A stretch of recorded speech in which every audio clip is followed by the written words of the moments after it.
Welcome to You Hear Big Girls Attack on Titan podcast. I'm Momtaku. And I'm Luna. And this month we're joined by two very special guests because normally we don't really invite people that not only listen to us, but we are also a fan of. So we have FirelordSiCa, who gave us our chapter impressions on last month's bonus episode, and also live tweets her reactions to the podcast. And then there is Andrew, better known as AndrewAllstars, who, well, for me, I know him best for his live reactions to the chapter, which always crack me up. And have you listened to our podcast before, Andrew? I have. Yes, I have listened to one of them, yeah. But it's just the one. One, okay, good. Out of the 2 years, it's good progress. You've listened to one. It's nothing personal, of course, nothing like that at all. But I'll have to definitely tune into them more often with the closing of the manga coming up. You have to now, yes. So, Andrew, you're one of our more requested guests. We've had several people requesting you. And I know that you had said that you would be our guest for the Zeke death, I think, when we first talked about this like a year ago. So I really appreciate you joining now. And I hope that Hange and Floch's death is good enough. I hope that that's spicy enough for you. It is, actually, yes. In hindsight, it is 100%. I think we're going to have some great conversations today, and it's honestly, I think I'll probably be surprised, and obviously you three in your opinions, and hopefully I have something that you might not have thought to offer as well, and what I actually think ahead of time. But we'll see. Yeah. Who knows if we'll even see Zeke again? And I did catch like the last bit of your live stream. Oh no! Where you were like, "Oh no, I'm not losing two of my favorite characters in one chapter." So that's why I was like, "We have to have him on this month." I am blushing, by the way, right now, just to let you know. Aww. I am embarrassed. You should be glad Luna introduced you, because I was going to use the line, YouTube sensation, AndrewAllstars, just for old time's sakes. Yeah, I was going to introduce myself as that, but, you know, it's all... I don't take that seriously. It is just a joke, but it goes a bit too far, obviously, sometimes. But, yeah, I don't really think I am. Obviously. Honestly. And so our second guest is FirelordSiCa. I hope you'll be a bit nicer to us than Firelord Ozai. Absolutely. Do you mind if I ask, is that actually like a I mean, I know it's a bit silly to ask, is it a reference? It likely is, but are you a fan of Avatar, by the way? Just can I ask that? Yes, that's where I got that reference from. Yep. Obviously not on the podcast, but I'll have to ask you a bit more about it later, because I'm a massive fan of Aang and the gang. Even Korra as well. If we decide to do the Avatar podcast after this, we know who our guests will be. Just summon us back. As long as we don't talk about the live adaptation film, let's just forget that exists, okay? Oh, God. We'll have to have a watch party. For sure. Okay, well, you've never listened to the podcast, Andrew, but if you did, you'd know that we always start with chapter impressions. Typically 1 or 2 minutes just to kind of get the general idea of what you thought about it. Did you love it? Did you hate it? Did you have a favorite part? Anything disappointing? I'd like to start with SiCa, and then we'll move on to Andrew. So, SiCa, what'd you think? My first read, obviously, I did not like this chapter at all.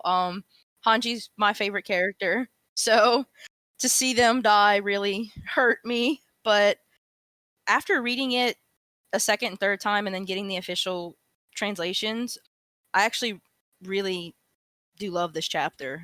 If I had to give it a rating, I'd probably give it a 9.5 out of 10.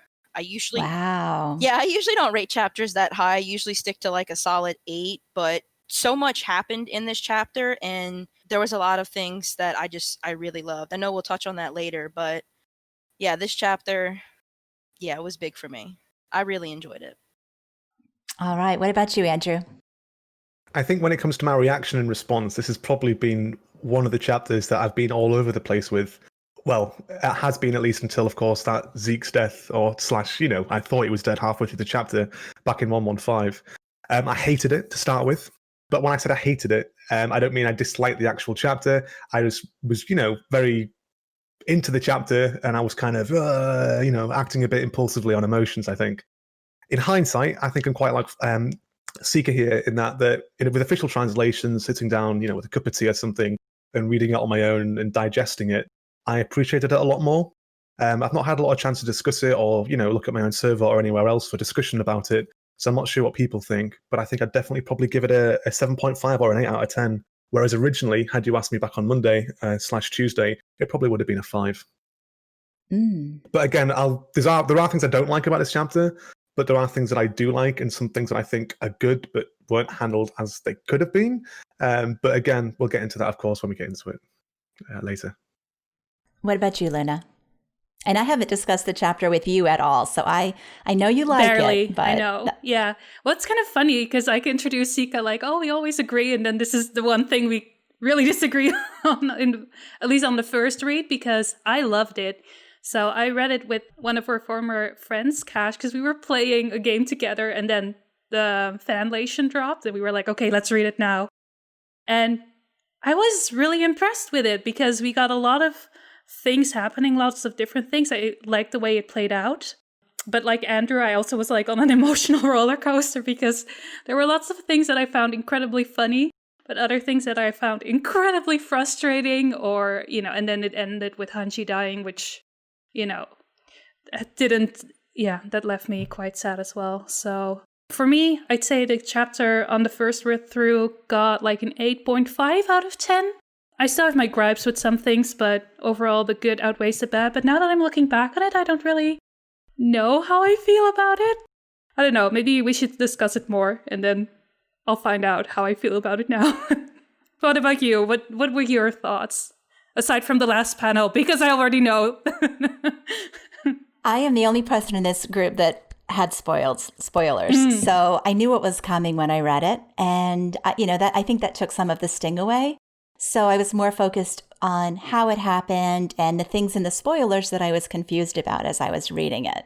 So one thing that was not spoiled, though, was that last sequence. And you know me, I don't want to say it stole the thunder of the chapter, but it's definitely like all I could think about was that kind of afterlife scene at the end. And I was a little frustrated by it too, because I wanted to cry for Hanji's death. Like I wanted to be completely devastated and heartbroken. They were my favorite character for a very long time as well. And I found that last panel so jarring that I didn't cry. I just was like, oh, okay, this is different. I did love the chapter. And when the official came out, I read it. Every time I read it, I love it more. I do think that, like the rest of you, I have my concerns. To me, it was just a little too fast, a little too chaotic. I like everything that happened. It's just, it was a lot. So for me, probably 8 out of 10. I definitely, it was a good chapter. Very good chapter. A heartbreaking one, but the scenes that kind of broke my heart were not necessarily Hanji's death. It was like all the little heartbreaks along the way, all the goodbyes that happened. I thought Isayama did all of those goodbyes extremely well. I guess those will be what we're talking about in our podcast today, all of those goodbyes. We're going to start our conversation with Annie, who was the first person to exit the chapter. What did you guys think about that development? Were you surprised? Did you see it coming? Who wants to kick things off with the Annie conversation? Was I surprised? No. Did I want it to happen? No, but I mean, it is what it is. I felt like there was still more there for her. He could have developed that a lot more. I kind of look at it like the whole Porco situation, just a little bit of wasted potential. Yeah, I know he brought her back to just tie up her story from being frozen in the crystal. And then obviously she was needed to help defend everyone at the port when they were trying to get on the boat. But he finally makes it, I guess, canon or obvious, the whole Armin Annie romance, just to have her leave. So I wasn't surprised that she left just because I know how Yams is, but I was hoping this wasn't her time to go. I think even last month when we did our chapter predictions, I had thought that Peak would be the one that would stay behind with the kids, because I knew somebody had to stay behind with the kids. Someone had to stay to kind of look after them. And I really thought, oh, well, Peak, there's no real role for them here. Annie can still be developed, but I guess that's EMs for you. My issue is, I mean, again, talking about Annie here, is that I feel she's come back into the story a bit too late. And by that I mean the fact that, not because of course it's been that long, but her sudden, not infatuation, but interest in Armin has potential. But I think there could have been a bit more context delivered had Annie come out of the crystal earlier.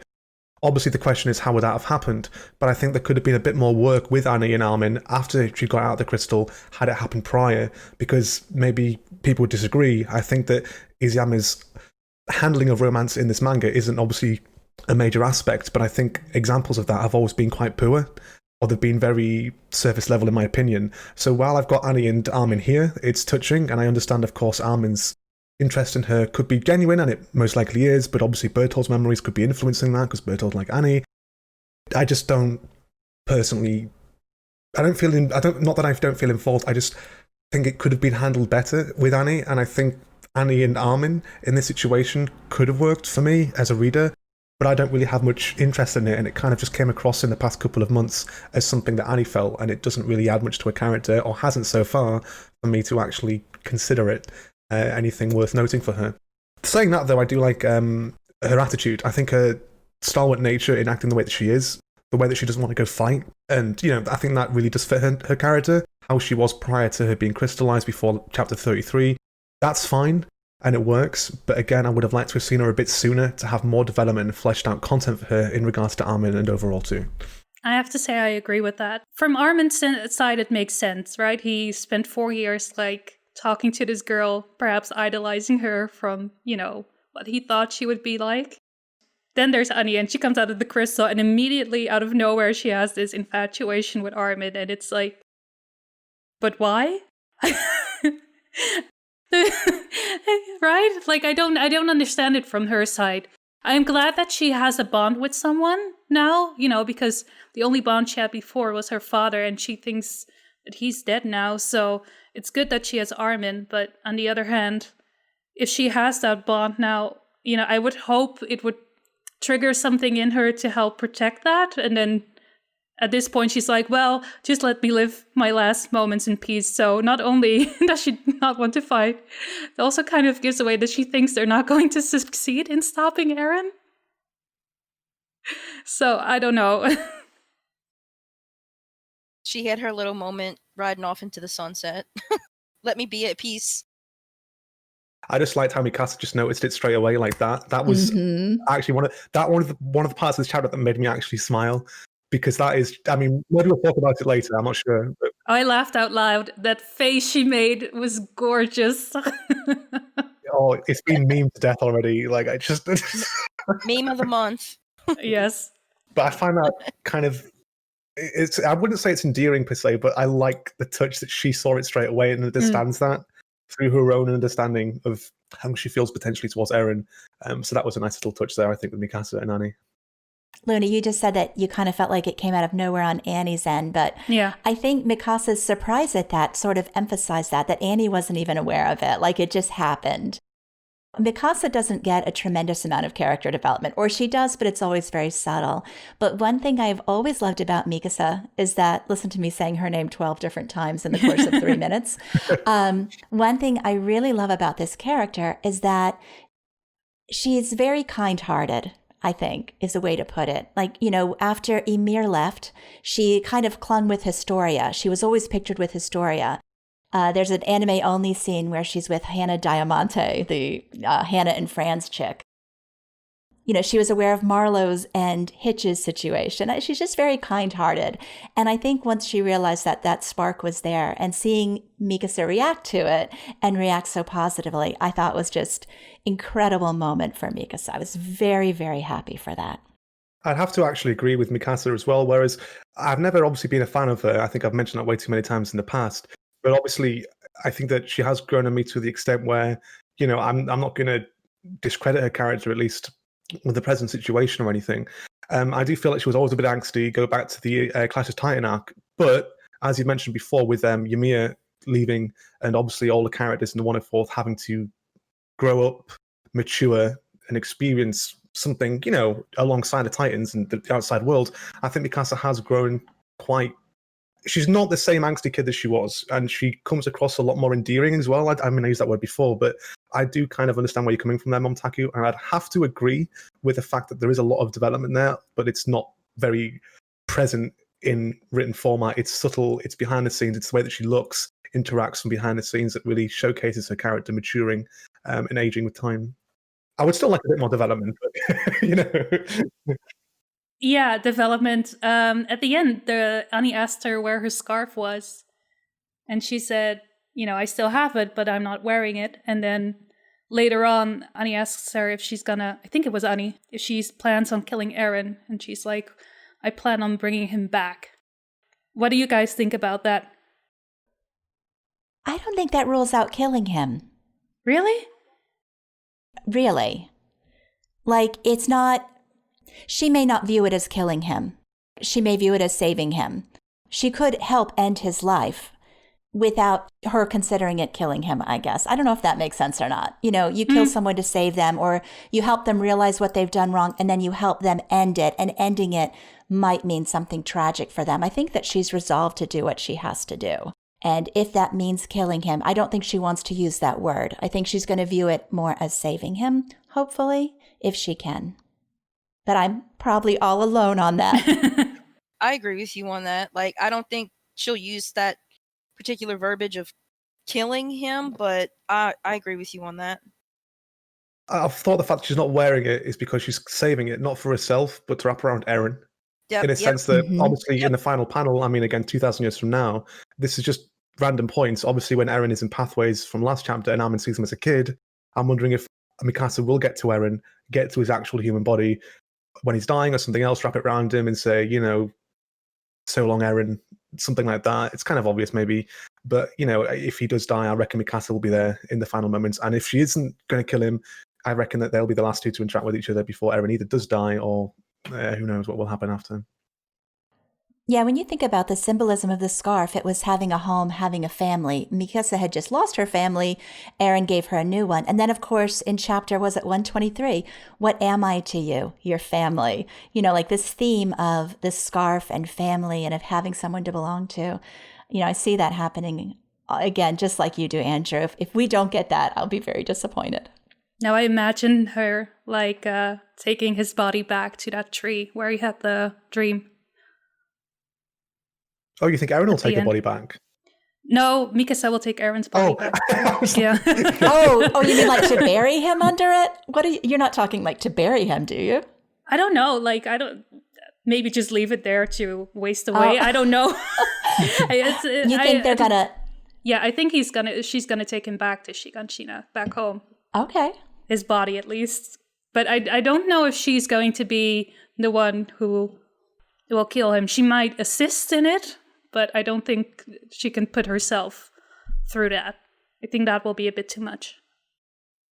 Something that I thought, I know, Andrew, like you're not as involved in fandom as I am. Mikasa, like the fandom really does love to beat up on her. Yeah, I see the expressions like, you know, oh, he's killing everybody, he's genociding the world, but she's not willing to kill him. Like they're very, very critical of her in that regard. But I couldn't help but notice in this chapter when Reiner suggests about the explosives, oh, you want to use them on Eren? And Armin immediately gets the sweat drop. There's the ... and he's like, I'm not sure.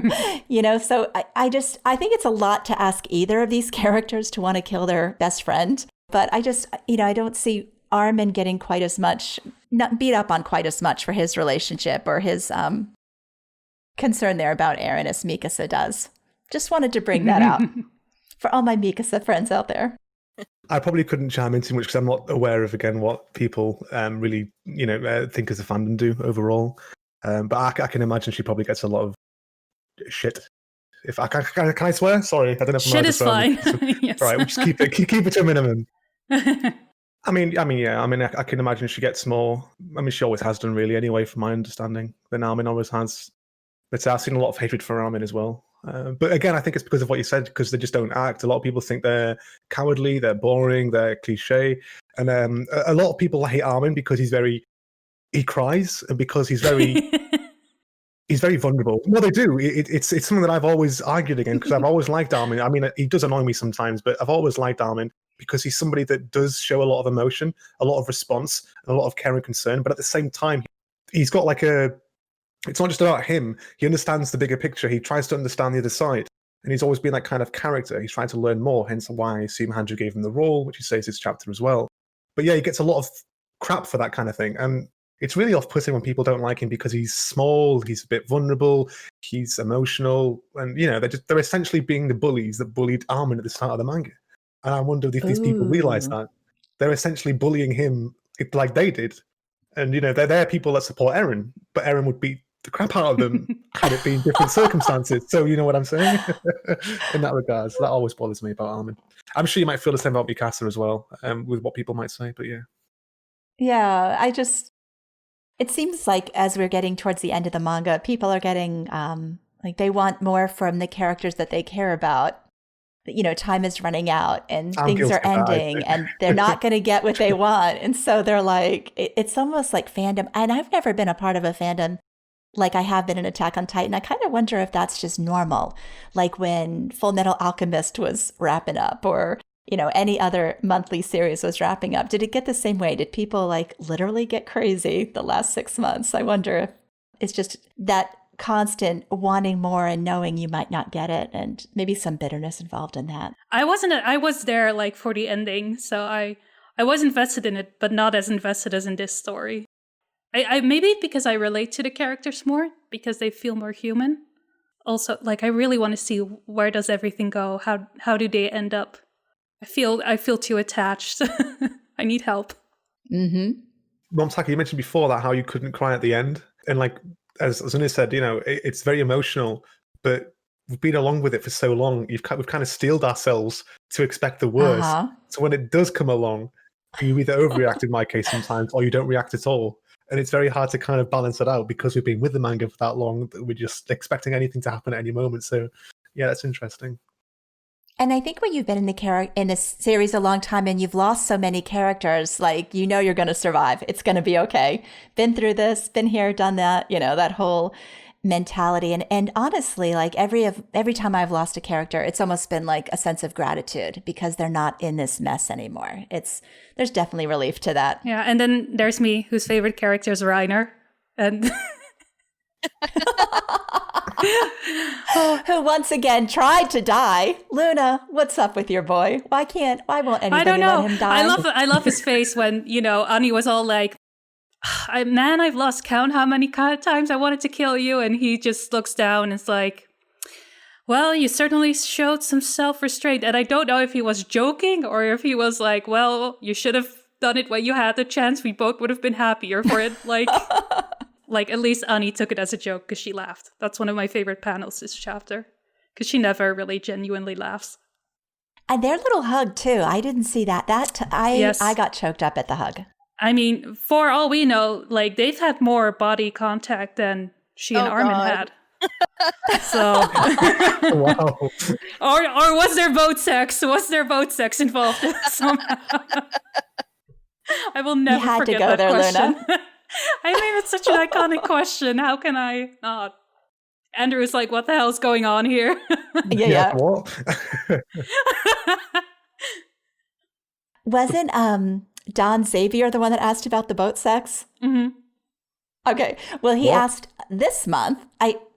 You'll have to listen back, Andrew. I think it was 2 podcasts ago, 130, 131, whatever. Let me go ahead and read Don Xabier's question this month. He wanted us to mention that constant focus on the question of whether or not Mikasa can kill Eren.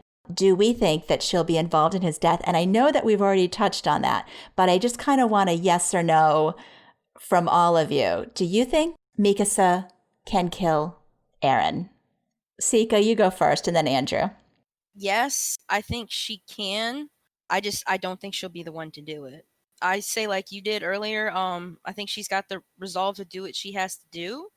I think she'll play a part in it. She just won't be the one to deal, I guess, the killing blow. What do you think, Andrew? I can only really say yes or no. I can't say it could be circumstantial, can I? Or yes and no. I think you would have rather had the boat sex question, huh? Yeah, probably. Yeah, that's an easier one to answer. No. I'll say no. No? No. What about you, Luna? Do you think she can kill Eren? I mean, I already gave my answer. No, I don't think she's there. And I also don't think she needs to be. I think she knows what needs to be done, and I'm sure she's okay with letting others do that if necessary. That's what I agree with, because I think a lot of people, I mean, I'm guilty of this as well in the past, of wanting Mikasa to separate from Eren and, you know, do something that would showcase that. But I think at this point in the story, given how she's, you know, again, behind the scenes doing her own thing, I think it's got that to that point now where she doesn't really need to prove herself as separate from Eren. I don't think it would add any particular weight to her character if she was the one to kill him. So I'd rather she didn't. You know, she'd be there, she'd help out, definitely, but I don't want her to be the one that does it. She doesn't need to prove anything. But her wrapping a scarf, yeah, I'd like that. And I just second everything you just said. She shouldn't have to. She doesn't have to prove her development to anybody. That's not what this is about. Our next ask from Twitter was from Minty, who just left us the comment, Isayama pulled off AruAni, right? Did he? Did he pull it off? And I know, Andrew, you've already commented. SiCa, I remember last month you mentioned that was actually something that you went for it. Like you saw the Annie Armin setup and were just like, I'll take it. Do you still feel that way? Did he pull it off? You would call me out on that. Yeah. Like I'll go half yes, half no. I mean, I think they're cute, but I kind of agree with you guys that it's just like with Andrew's, how he said it was just a little bit rushed, how it just he just started throwing things in there. I mean, they've had interactions in the past, and I think her caring for him was always there, be it romantically or not. I mean, she didn't kill him in the female Titan arc when she saw his face. I mean, if she was smart, she would have done that, because I'm sure she knows that he was smart enough to figure out who she was, and that put her in jeopardy. But I do like it. I feel like it was just all kind of thrown together too quick. Like I said in my chapter impressions last month too, that I just wasn't sure of the placing of it. So that's kind of where I stand with it. I think it was halfway pulled off. I don't think it was successfully pulled off to everyone. I don't really have much to offer, apart from what I've said.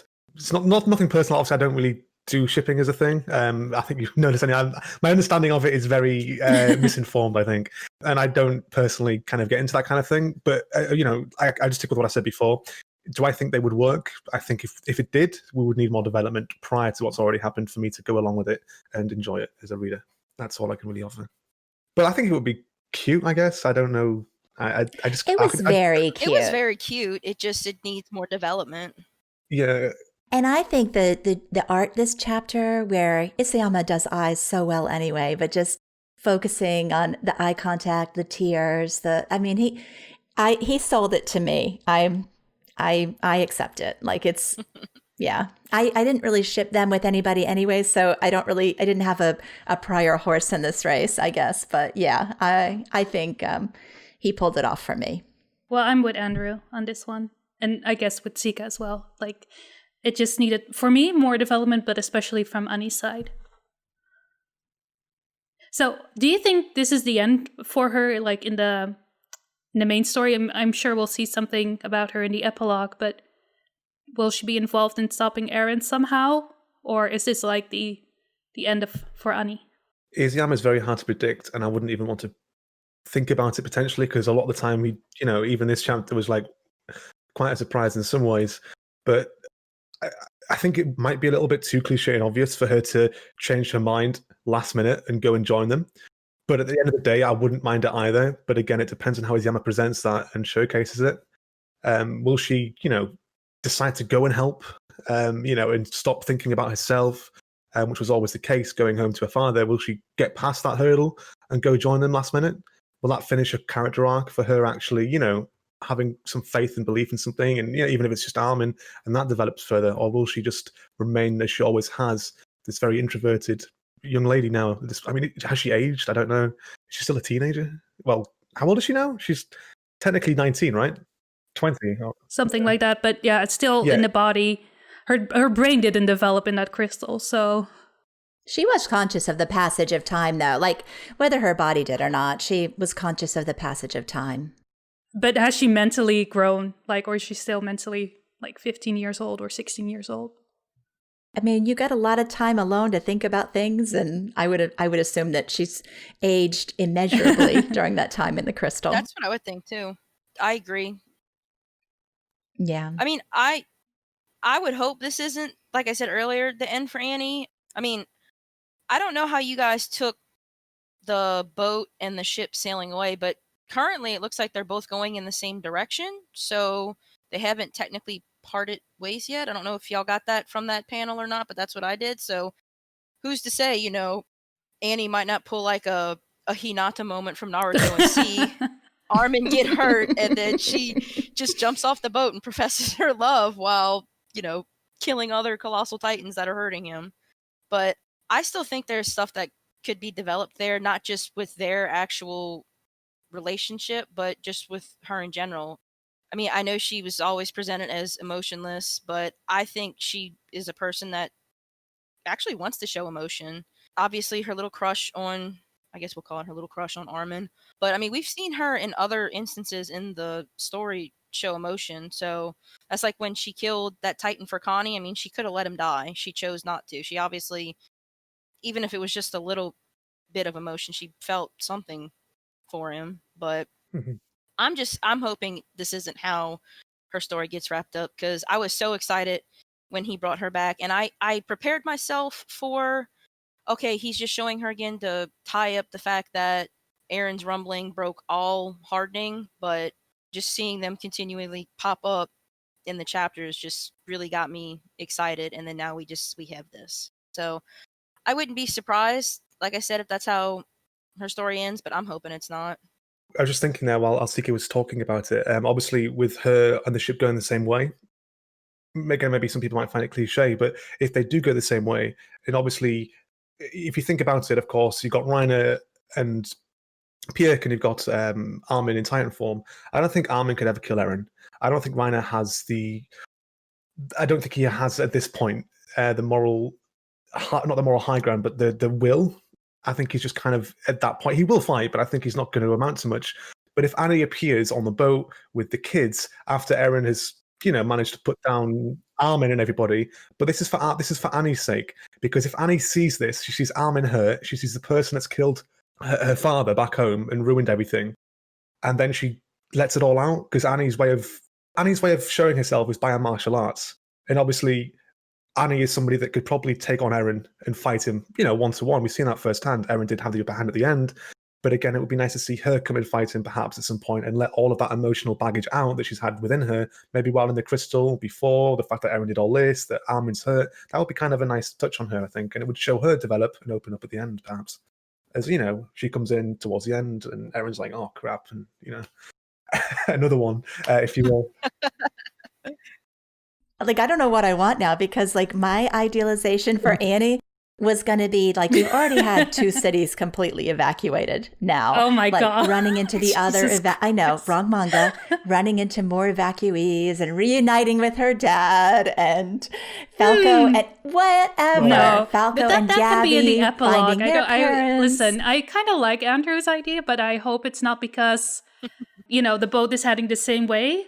And, you know, she sees Armin getting hurt. I hope the boat is going as far away as possible from the Colossals because the kids are on it and the kids need to stay safe. So, but yeah, we have 2 shifters on that boat. I don't see them not, you know, being involved in stopping all of this somehow.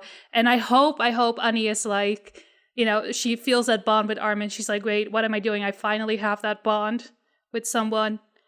The only thing that the only bond that I'll probably ever have right now, you know, I should at least try and hold on to that. So I think she wants to keep him safe, at the very least. So she won't do it for humanity's sake or the aliens or whatever. She will do it for her own selfish desires, which I'm okay with at this point, because, you know, what else does she have going for her, as she mentioned this chapter? I think it's a nice message as well. I hope she has a change of heart, and I hope, like, she takes at least Falco with her. One more question I had about Annie's departure was that people were like saying that she has already done so much fighting. Oh, like how they were really depending on her? Yeah, and then he said, well, Annie's done more than enough fighting. And Annie said, like, just let me live in peace for my final moments. And I'm like, has she really done more than enough fighting compared to everyone else? I side-eyed that too. What? Out of all the characters, she has the least. No. That really rubbed me the wrong way. Like on my quibble list of things I didn't really like in this chapter, that little bit of dialogue, I was just like, really? Really, Connie? Is that I mean, okay? y'all have been fighting for 4 years and God knows how many wars and doing things, but Annie's just been stuck in that crystal, but she's done enough fighting. She doesn't want to fight. She doesn't want to be involved with anything, but yeah, she's done more than enough. What?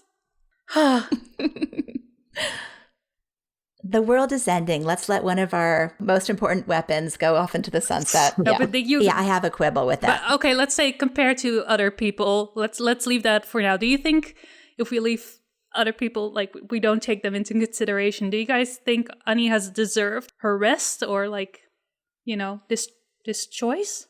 Not really. I mean, on her own, yes. But if we're comparing her to other characters, no.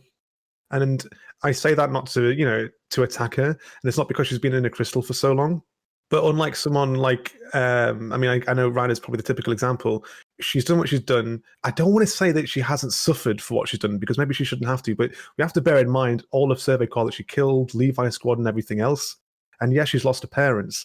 But so many characters in this manga have been through and lost a lot more. So I wouldn't put on the top of my list for those that deserve rest the most.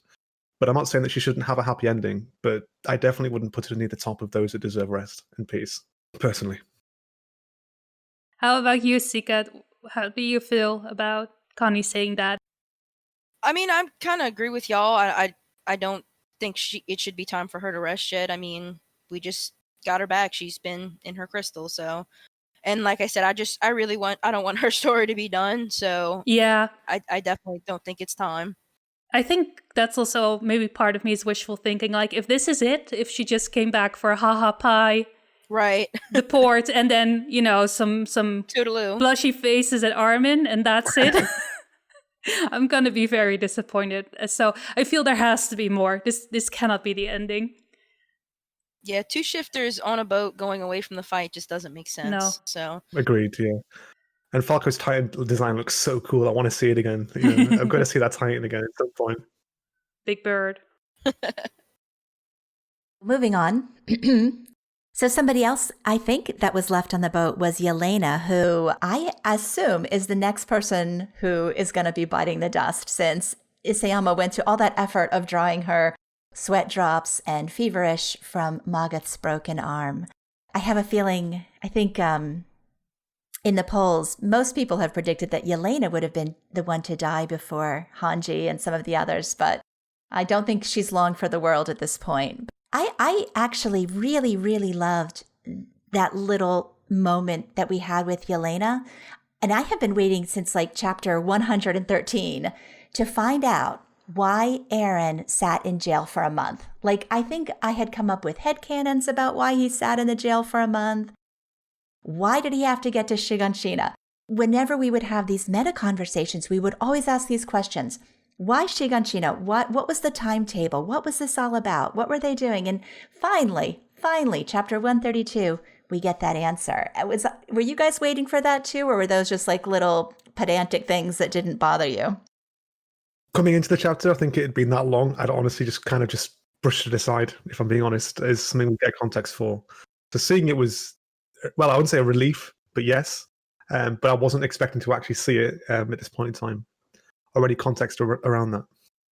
Yeah, I didn't think we would ever get the answers for why it took so long, but it was really nice for me to know, especially that Zeke and Eren agreed to do a partial rumbling. Like, that was part of their plan. And like I said, I think probably most of us had assumed that Zeke was on board with at least a partial rumbling, but this was kind of that confirmation that they were going to do that. And also, according to Yelena, that would have been enough, that Eren does not need to do what he's doing. I know a lot of people kind of debate the morality of the rumbling, partial rumbling, full rumbling, and so on. But I think this chapter tried to emphasize the point, even somebody like Yelena, who was all about basically, genociding or euthanizing an entire race, thought that a partial rumbling, a few hundred titans, would have decimated the world, bankrupted the nations to the point that Paradise would have been at peace. Sometimes I think Isayama's like talking to us as a fandom. That seemed like one of those moments where he was talking to us. I'm not sure, because I always felt like that was their goal, right? to create peace. And then with the euthanasia plan, everyone would die and there wouldn't be any offspring. So give or take like 100 years and every Eldian would be dead. And the problem would be, between air quotes, solved. I think this was always what Zeke intended and what we've always known. All right. Well, let me ask you this. Yelena did point out that this Fort Salta, where the flying boat research base is, that would be his next target. Is there any chance that he's planning on stopping there? I was going to say the same thing. I think, because this you mentioned Yelena and her having a different motive. I partially think Eren actually asking Yelena and saying, is this it? Like, will this do? I think while, of course, Eren, as we've seen, has this agenda that he sticks to, I think he would compromise if it fulfilled what he believed was the right thing to do. And I think here, him questioning what Yelena's saying might, as you said, be enough for him. Perhaps he is going to stop. Perhaps it isn't going to be a full-scale rumbling. So yes, that is an idea. I'm still playing around with that myself. Really? I'm going to have to read up on chapters and things. Yeah.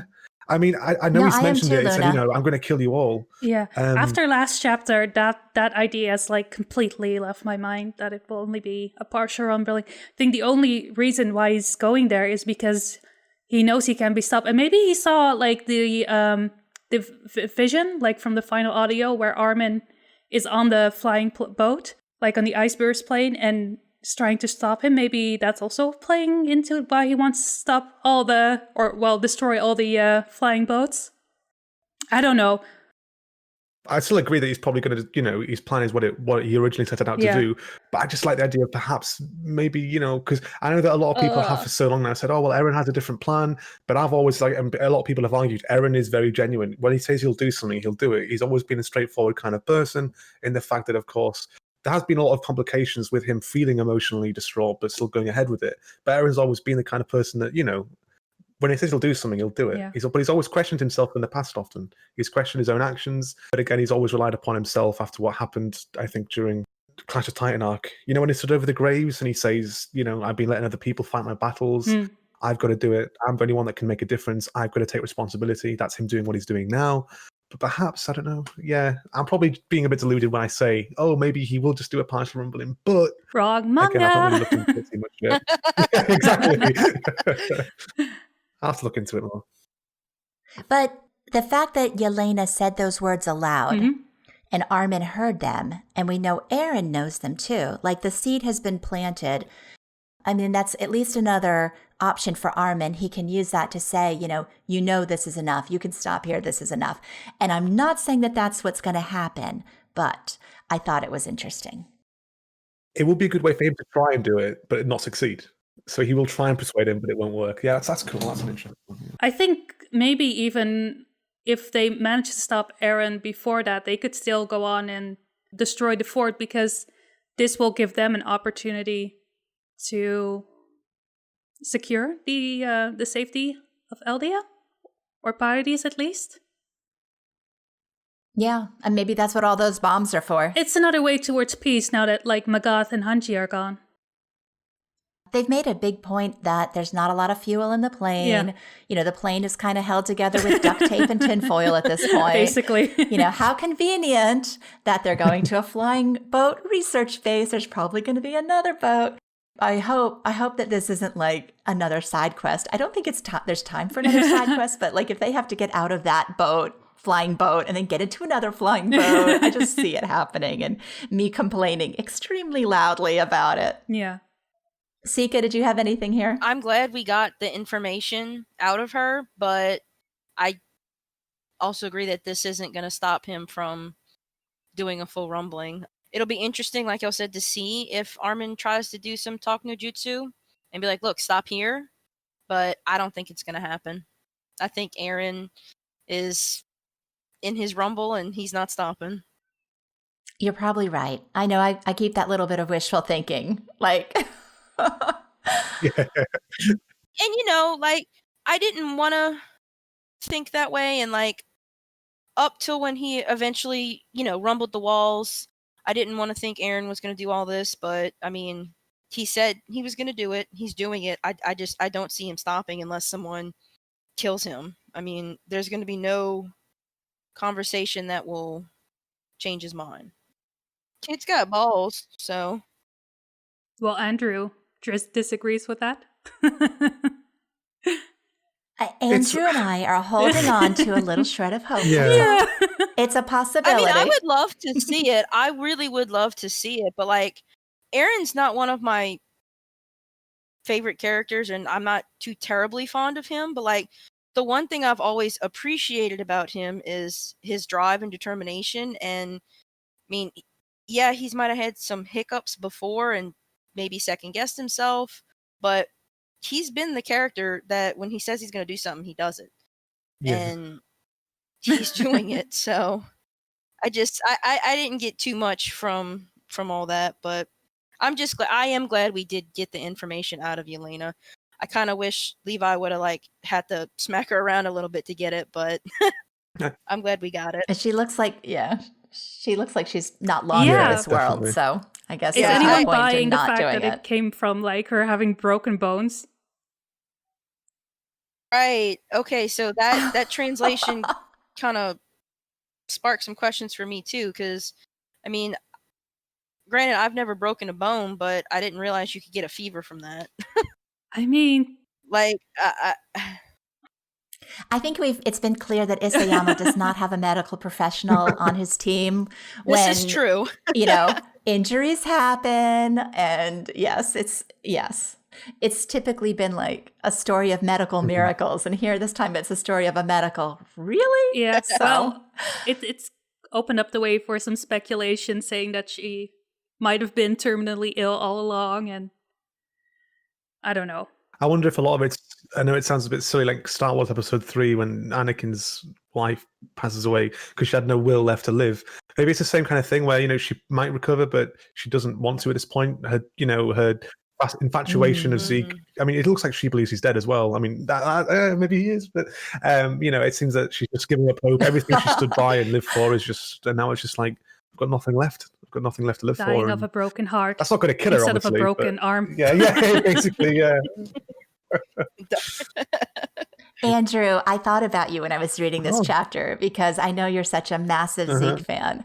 And so Yelena being like, look, I will tell you everything. Just admit That was he's one of my right. favorite parts of this chapter. Like I could just totally, that was... And I think a lot of us have, I don't want to say Zeke was right because, Zeke's plan was apologize awful too, right now, all of you. A lot of us, I'm telling you, Andrew, we haven't spoken in a while. Let me just tell you, I know my hatred for Zeke is as legendary as your love for the guy. And I personally have apologized for all of my, I am a changed woman when it comes to Zeke, just so you know. That's made my day, though. That's made my day. I can't believe I was so mean to him. I thought he was the big bad, and how wrong I was. So he's just a sad boy who missed his daddy. That's what can I say? Strange thing. A lot of people found that transition to be really sad and pathetic, which again relates to how people judge Armin because he's that, he's vulnerable. I loved it. I think all of that worked really well for Zeke's character, and I think, while he's always great to laugh at because he's an idiot. And he pulls some silly faces and things, and he never gets his own way, and he cries like a baby. I think he's a great written character in that regard. But you're asked, was he right? No, but I still hope he was righter.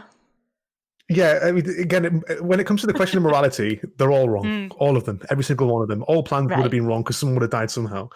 Armin himself does say at one point that there must be a peaceful solution, and of course, a lot of people were standing by that at some point in the past. And obviously that didn't happen. That was the only course that would have been justified. But was Zeke the better option? Well, I think it would have caused a fewer deaths. Does that make it more morally right? No. But then again, if you're looking at it to be relatable to the real world, does any plan that would change the world come without any sense of blood or violence or something along the lines like that? It's a really heavy question to ask about morality and the reasoning behind it. But yeah, I mean, in hindsight, looking at it now, yeah, Zeke's plan probably could have worked, but it never would have worked. It never would have worked because Eren wouldn't have let it happen. No. So, yeah.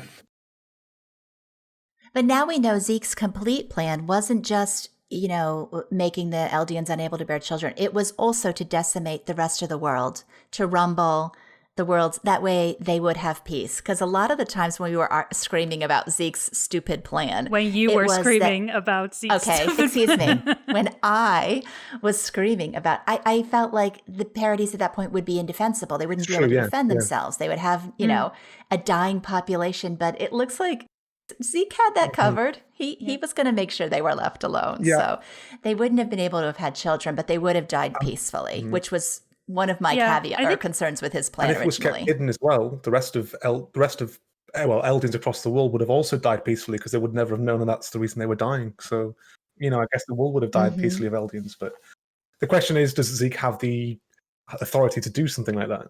Is that no? That's where the problem lies. I feel. If there was like a democracy or a voting system where all the Elders went into a booth and voted for it, even then it wouldn't be right. Do you want to die or do you want to be euthanized? Exactly, yeah. Okay, but real talk. If they had pulled all Eldians, would you like to genocide the entire rest of the world, wipe out every man, woman, and child on the planet, or as a race, not be able to procreate? What would you choose? Like, hypothetically. Yeah, I'd probably go with you. I mean, I don't think. I mean, would you want to have kids in the world of,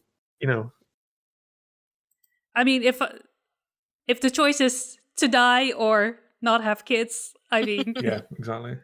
I mean, I don't have kids now. I'm very happy that way. So. Yeah, she's like, Momtaku, what would you choose? I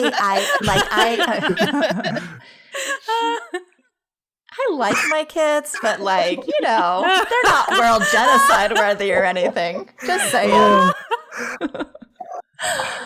Oh, this is brilliant blackmail material. I love it. They know. Like, kids, I like you, but I don't like you that much. Oh, man. Anyway. I'd entirely forgot for a second that you had kids. I was going to say Momtaku would definitely agree with us for a second there. Like, definitely you wouldn't want to do that. Then I was like, oh, shit.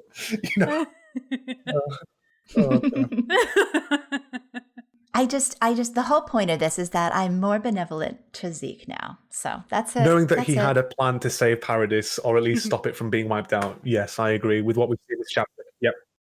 And I stand by the fact that it would have benefited the Eldians as well, because without the military, the Eldians wouldn't be weapons. Like they would have no reason for them in battle, because the warships, the military. I mean, if the world's militaries were all gone, the Eldians, they would just be people at that point, right? So it would have been a better eventuality for all Eldians, not just those on Paradis, I think.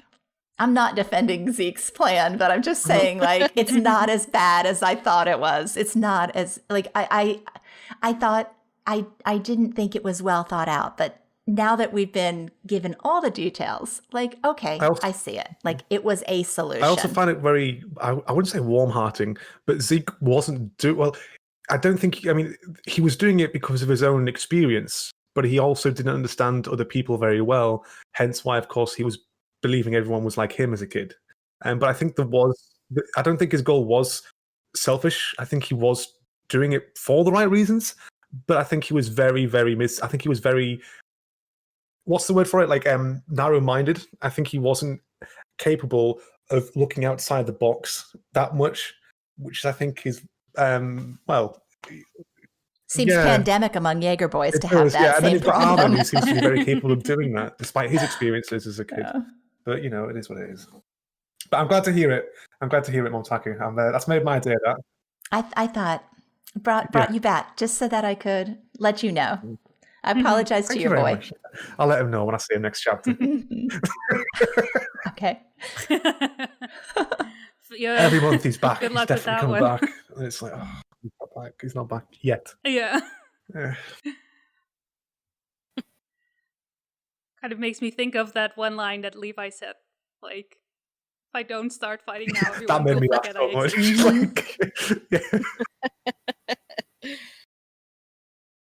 I do love that Africa is a Kerfa, or however we're going to pronounce Asifa? I don't know. Akifra? I was like, yay, we get more Attack on Titan geography. And then I realized that not only is it Africa upside down, that it's Africa, with the letters jumbled. So he clearly put a ton of thought into this particular aspect of his world building. So Andrew, I know Zeke is your guy. I'm kind of hoping Floch is your guy too. And I haven't spoken with you enough to know whether or not that is the case, because I don't think there's a lot of fans of his, on the podcast at this very moment. And Floch got the Glock. I'm not quite as into him as Polka, but definitely I do appreciate Floch a lot, and I really like him. Not as a person, I think he's quite a bully, but I do like what he offers to the narrative. I mean, did you like how he went out? Was it a good end? Or I know the discussions on the Discord, there's been hours and hours of whether or not he was a great character or completely wasted potential. That's a good question, actually. Bit of both, really. I liked the way that he ended. I liked the fact that throughout his entire narrative, he was always true to himself and was always stuck by his guts. A lot of people took him for a coward and weak, but I think along the way, while he has shown some very strange behaviors, I think that he is what you get. He is what you see. And I think the way that he went out promoted that, and I think it really does fall back quite nicely upon how he was introduced into the manga and how he's changed and stuck to his guns since, of course, Erwin's death. Where he was saying, we need a devil to stop to survive. Erwin was that, and then it was Eren. We stuck by Eren throughout it. But while his ending was good, trying to thwart the plans of, what do you call them now? The allies? What's the name for the warriors and the 104 together? What's the general? Cringe Vengers. The Alliance. The Cringe Alliance. Avengers. That's definitely something on my server, dear. It's probably where you got it from, actually. That's probably migrated over from your server. 100%. I think his conclusion was good, but I feel that a lot of the time I was wanting something more from him. So whereas his original narrative started off quite nicely, and what he was offering to the audience through the comments he made, you could think of him as like an everyman in the fact that he was a nobody, he came from nothing, but he's asking the big questions. But while that was great and starts off really well, and he is enjoyable on screen, it didn't really go anywhere. Like there was all this potential I felt was there that we could explore more, but it felt like, I don't know if I'm saying this correctly, but it felt like he was just like the bad guy. Like there wasn't enough, I wouldn't use the word nuance, but there wasn't enough substance there that could have been utilized better, in the sense that I like him on screen. He's a great character. His purpose was fulfilling, and his conclusion was handled well for who he is in the manga. But it still misses a huge chunk out of the middle that could have been done. Does that make sense? Yeah, absolutely. Yeah, I mean, what about you, SiCa? I mean, I don't have too much to say as far as Floch goes. I guess I'd lean more to. I'm kind of half and half, but I would maybe lean more towards wasted potential. Not too big of a fan of him, but I just feel like he's presented as like a voice of opposition, or just a different voice, and then he just kind of turns into Eren's little bitch and becomes his shield from a lot of things. So I mean, I didn't invest too much time in him because, like I said, I wasn't too big of a fan of him from the beginning, but I would lean more wasted potential. Yeah, on the Discord, Nitaku is kind of famous for saying that Floch exists basically to shield Eren from the backlash, to present somebody slightly worse than Eren. But I think what's also interesting, and I think it was Angrian that brought this out, that Floch never actually gave a unique perspective on prioritizing one's nation. He was never given any like real conversations about why he felt the way he did, and another thing Floch never got was he was never shown to actually care about anybody. He was never shown to have sympathy for anybody. I think his and Jean's friendship, I kind of that kind of tearful, I mean, Jean looked horrified. I think Jean might have felt friendship for Floch, but Floch is never really shown, aside from worshiping maybe Eren. Right. He's never been given that personal touch, I guess. I think that's a shame. Yeah, and I think that, I mean, like I said, I didn't like his character, but I think maybe if we would have gotten that, I might have felt different about Floch. I agree, and that's the exact problem, because he was presented in a way that I thought, when he was introduced, and how he was going to go myself. Like, I've always enjoyed him on screen because he's always doing something, and whether it's getting beaten up by Kiyomi or he's actually a genuinely, again, that's the point. He's like it's just a generic character in the sense that he doesn't have substance to him, but there is so much there that could have been done with how he was introduced and showcased.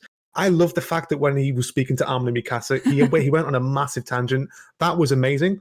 It was awful. I felt bad for Armin, but that was a great conversation. And that's something I really need to bring up at some point if you ever do a video again, because that was great. And there was a point behind it. And like you mentioned before, perhaps he's just this character meant to showcase a view that is, in contrast to the main cast, he's meant to present that. And that's good. That started off great. But then there was nothing after that. And that's the problem. But with how he died, I felt given everything alongside that and how he is presented, as generic as it can be at times, as wasted potential, I think the ending that he got was actually quite good. Because it does, follow that flow nicely, but it also gives him a conclusion to die without it being, he dies and he messes things up and potentially got Hange killed. But, think of it that way. But it wasn't one of those things where I was more pissed off about Hange this chapter than I was Floch. I thought Floch got his due deserts. Yeah. But yes, he's wasted potential. He did. He didn't die a coward. He didn't slip on a banana peel. He died for what he believed in. So I felt like he didn't slip on a banana peel. Like, I think anyone who loved Floch at least felt good about that. Did. But something else that came up in conversation that I thought was interesting was that, he definitely was used as a plot device. And maybe that's because there's a certain danger into fleshing out his character. Like, people already kind of filled in the blanks with their own biases or read more into it, or, like had he been a more sympathetic character, more people might have been on the genocide bandwagon. I mean, I feel like 30% of the fandom's kind of there. 20% maybe is already there. So maybe it would have been a larger number if Floch had been presented as reasonable. I mean, I think it would have been interesting to see, his, I don't know, maybe you could explain it because of, what he'd seen when Owen died and how he'd, come back and he was nothing more than a plot device because of that.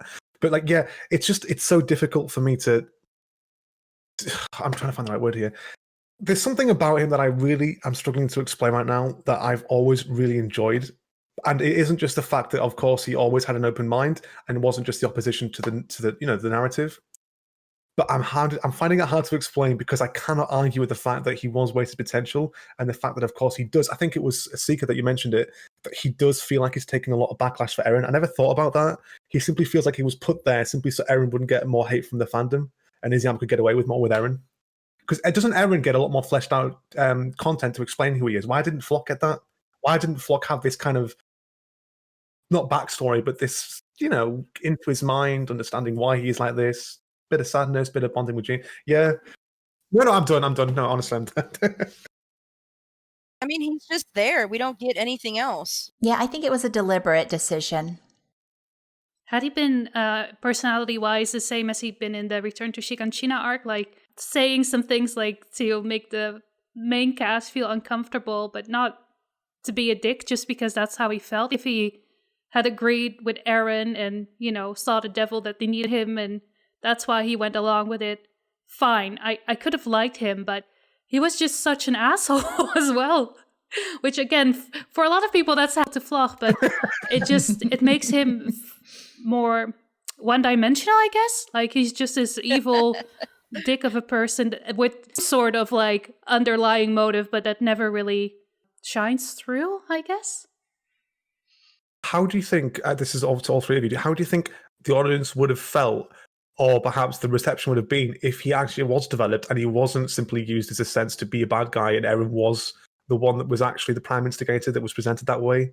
If that makes sense. I mean, he is anyway, but, because I can understand now that you've all mentioned that, I mean, if he had the main character presented in like Floch, but not, you know what I'm saying, of course. You didn't have someone with all of that mindset and messages, that would be interesting. And I mean, you mentioned Momtaku that it would be. Maybe he didn't flesh out Floch because if he had, then that would raise questions as well, wouldn't it? Right. More people calling the manga Nazi what did they call it? You know what I'm talking about? Yeah. It would have just added to that. So I'm kind of glad that he he was a little bit of a wasted potential there as a character, because I think making him more interesting would have muddied the message a little bit more, I guess. You've got a lot of people that will interpret it in a way that they're not. Like, people will look at it and they'll see Floch as a hero. They'll actually look at it that way. Whereas, of course, a lot of us, well, I would appreciate Floch as a character if we knew him, but I wouldn't love the guy. I wouldn't support him or be his friend. But a lot of people would see that as a chance to latch onto something. And yeah, I can see the problem with that by developing someone with that personality and agenda, 100%. No, I agree. It would make him a lot more sympathetic with, and you cannot make genocide seem like a sympathetic thing to side with. So I kind of get it in that way, but it would have made him a better character and a more enjoyable one. I feel sad now. Yeah, so I wasn't spoiled on Floch returning this chapter, and I genuinely thought he was at the port because I thought him, latching onto that boat would be such nonsense, such ridiculous bullshit. And then we see that wet dripping face, and the boat had been in the harbor for a day? Like, it was night and now it was day again. So he stayed in the water all that time. What? And then he just showed up and I was like, for fuck's sake, why? What an absolute unit. And I was never never happier. I wish I had recorded my reaction because I had a full on Michael Scott moment.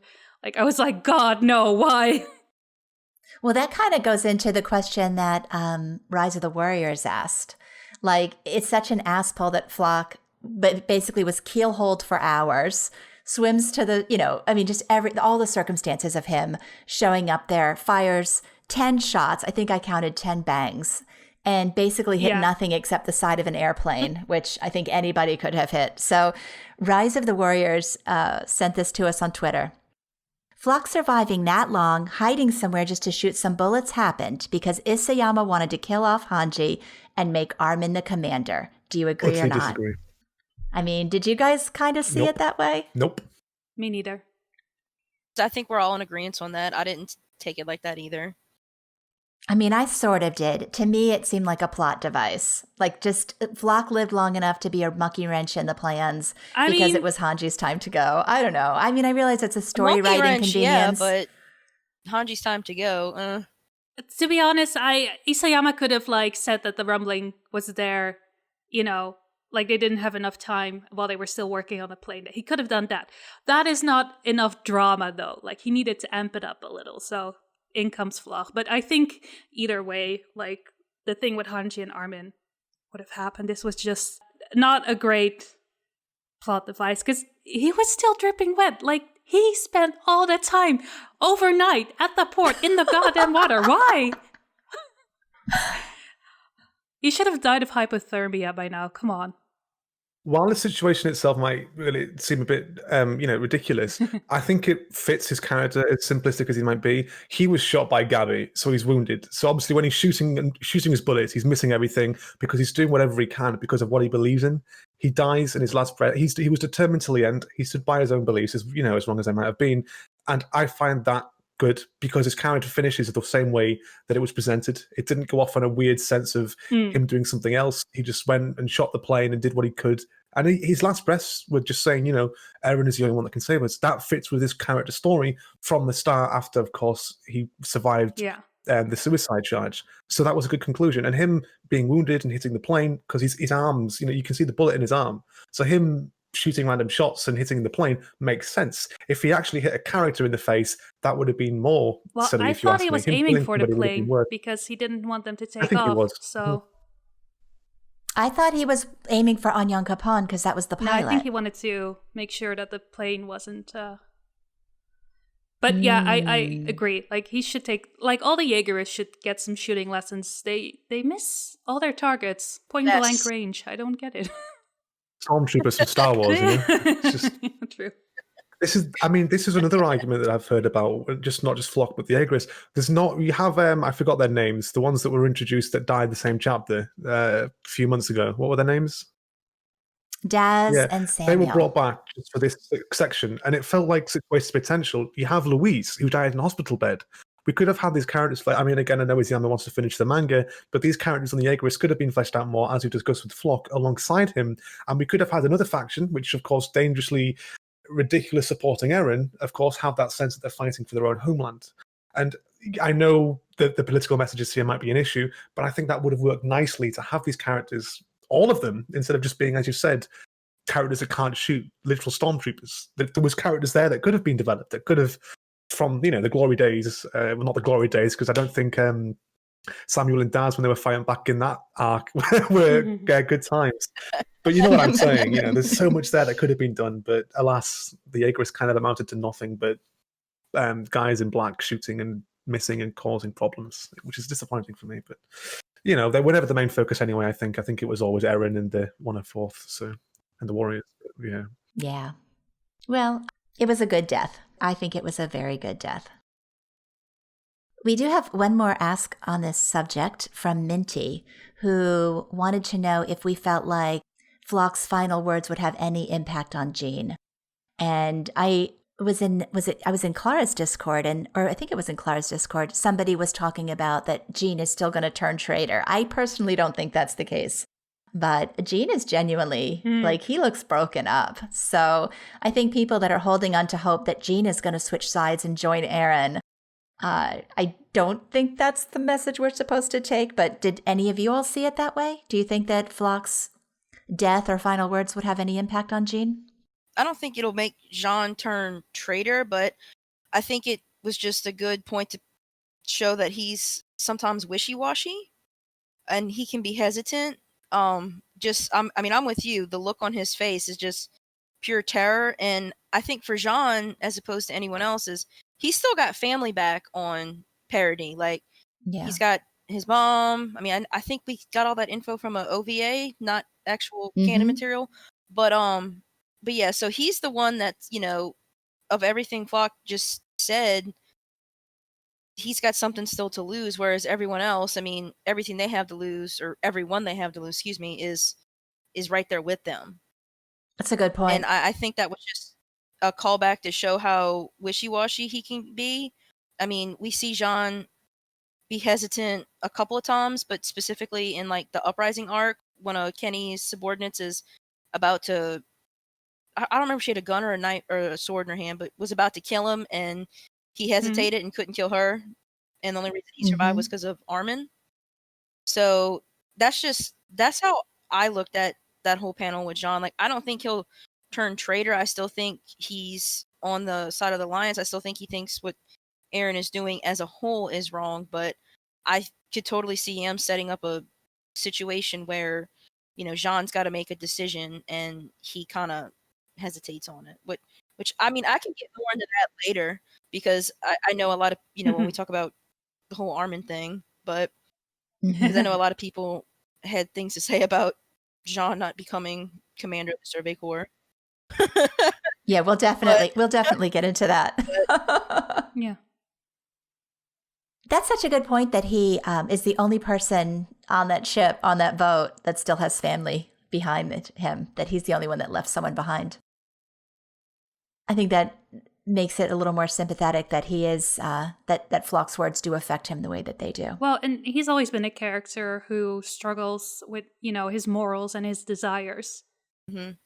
I remember in chapter 127 where he was like, should I join Floch? Can I have my happy family with the Mikasa or Mikasa lookalike? And then he finally was like, okay, no, I'm going to do the right thing. And I think that's what he always does. He makes the right choice, but it's hard for him. I think it's harder for him than anyone else. Yeah, and I think his resolve at the end is there. He just, he hesitates. That's just like back in RTS when Connie and Sasha were crying over the fact that they'd have to kill Bert and Reiner, but Jean calls him out on it. He's clearly upset about it, but he's got the resolve to do it. So I like that panel that we got of him. It shows that there is still conflict there.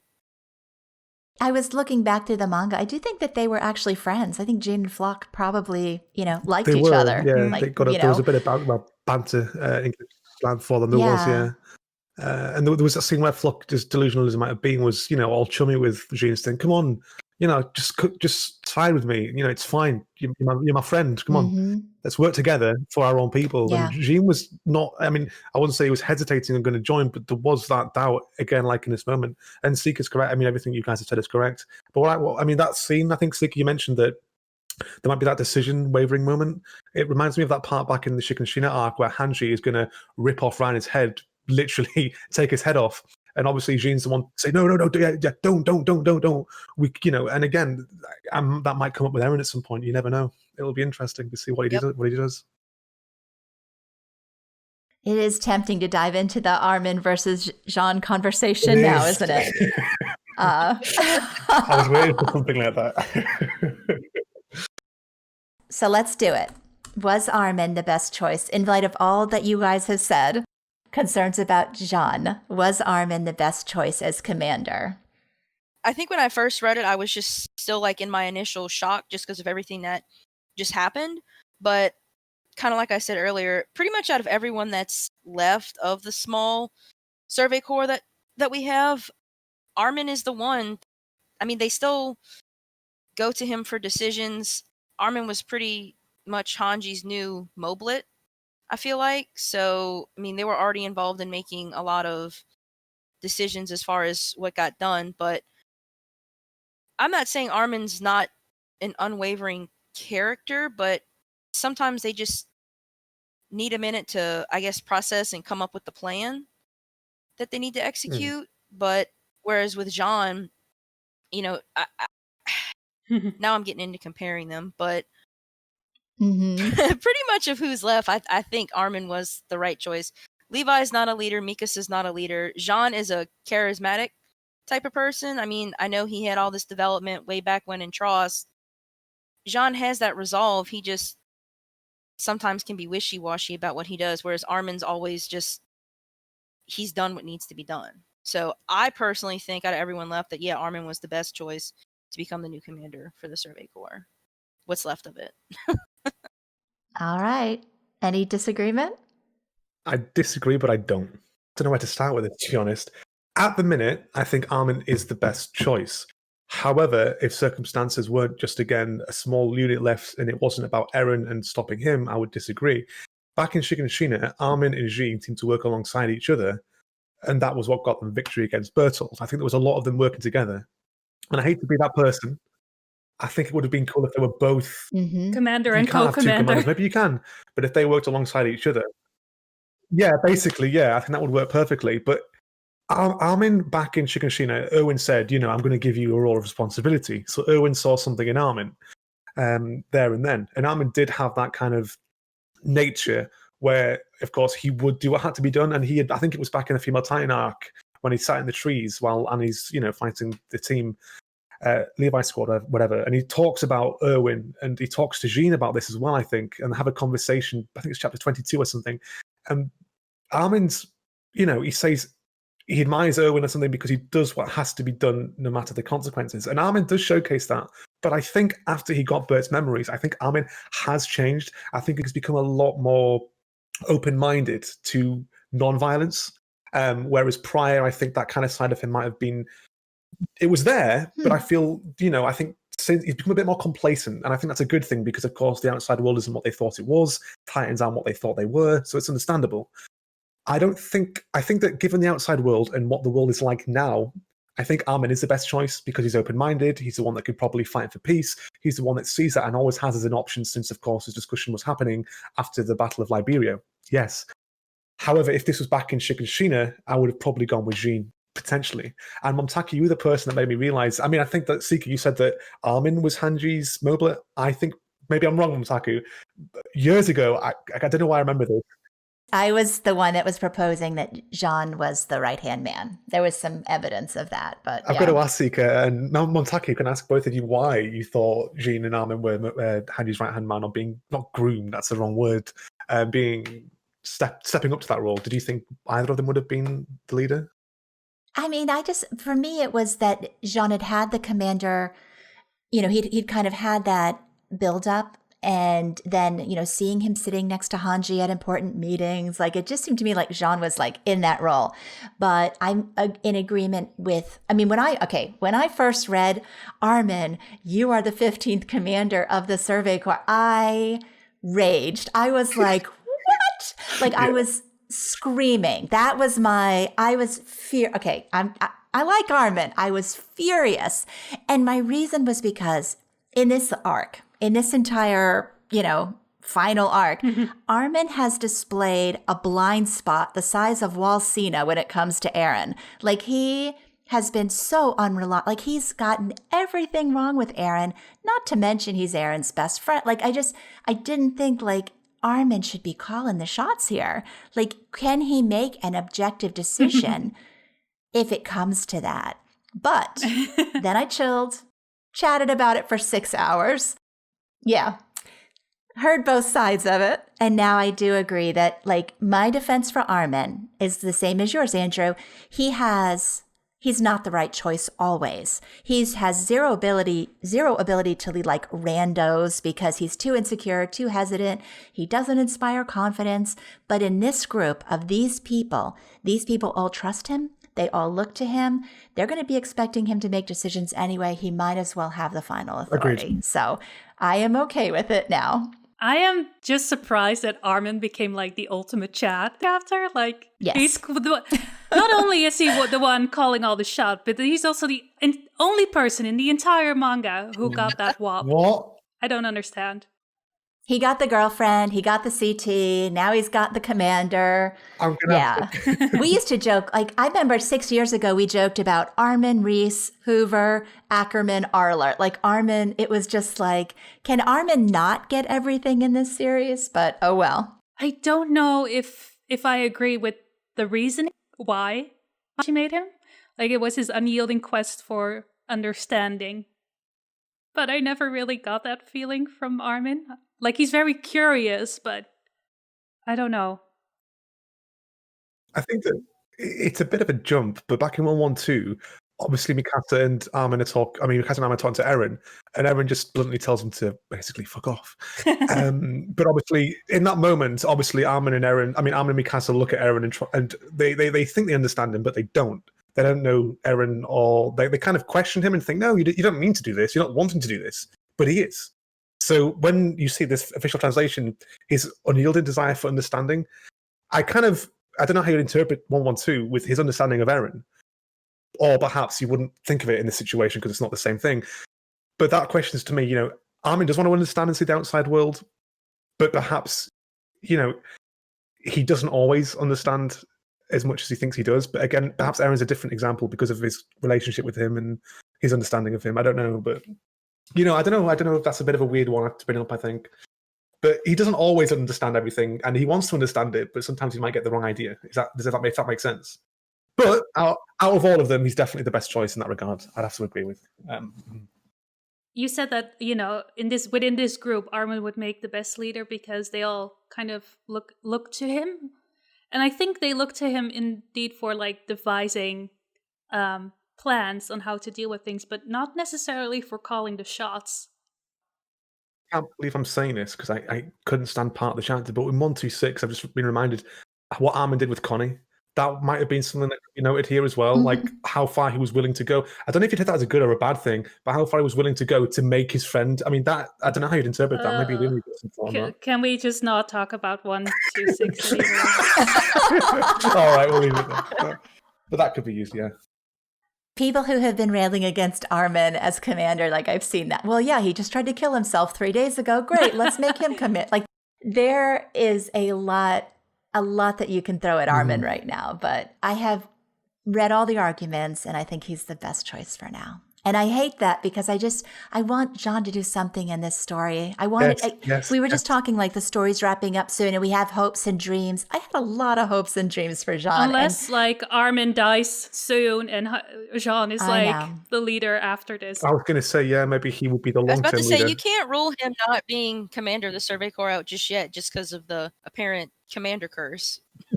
Well, I think with like we've got three or four chapters left. I don't see, John will get another few good moments. Maybe he'll be in the epilogue, maybe he'll be one of the happy survivors. That's where I think we would see it at, though. Yeah. He's just a character, like, I'm talking 6 years ago that I just wanted more from. And it looks like all of his development kind of stopped. Like, he got his development up until the cave scene and killing somebody and, joining, it was early in the manga. So I have to accept that. My boy did what he did and whatever. I'm okay with it. I'm wondering where it'll go. I mean, again, we all are wondering what's going to happen next. But yeah, I think, I don't know. Momtaku, I get your frustration completely. He is, at least for myself, and I think you here, the right choice at this moment. But I wish he wasn't. But as cool as it sounds, So we're gonna ask this on the poll. One of the poll questions. Was Armin the right choice as commander? And so far, it might change. We're going to finish the poll tomorrow, but so far the options are yes, his vision, blah blah blah. No, it should have been Jean, or no, Hanji should still be alive. So it'll be interesting to see, what the results on that one will be. I think we're also going to include an other in there for like the 3 people who think Connie should be leader. So. Connie, who? Sorry. Bless him. Anything else on 15th Commander of the Survey Corps, Armin Arlert? All talked out on the Armin Arlert. Yeah. Well, before we go on break, I just have to ask you guys, this is my favorite question that'll be on the poll. Are you a proponent? You guys each have to pick one, okay? Do you know what bird theory is? Like the theory that the birds are watching from chapter 131? Someone is watching through the birds. The theory is that, something is up with the birds. The birds are being controlled and watching what's going on. Okay, so that's bird theory. Well, chapter 132, we now have ghost theory, where the ghosts are real and are actually watching. So this is like mini quick fire. Bird theory or ghost theory? Do you subscribe to any of those theories? SiCa? As much as I want to say ghost theory, I'm going to say bird theory. I know we'll touch more on that later, but yeah, bird theory seems the most logical. Andrew? So completely the same as SiCa here. I think we'll probably touch on the second theory later, more depth, but I'm definitely more of a fan of the bird theory just because it makes more logical sense at this time and case. I mean, you've got the pathways, and of course we've seen how that works, so the ghost theory is potentially plausible, but there's so much that could, it's just not enough substance yet for me to kind of jump on it as something that I'd like to see. But there is substance that the birds are watching. Okay. Whoa. No, I listen. I am birds all the way, and the ghost theory, I think it's not true, and I also have a logical argument why it can't be true. But we'll get into that later. Now you. So I am the sole proponent of ghost theory here. I'm actually both, because I love both theories. Both theories, I think, are so much fun. So I am bird theory and ghost theory. And to make it even more exciting, I think they might be connected. Dun, dun, dun. Is that how the ghosts are watching through the burbs? Is that the connection? Oh, shit. They get their wings of freedom, those birds. No. What is that? What is that? Mic drop. Cringing here. Jeez. Okay. On that note, we'll be right back.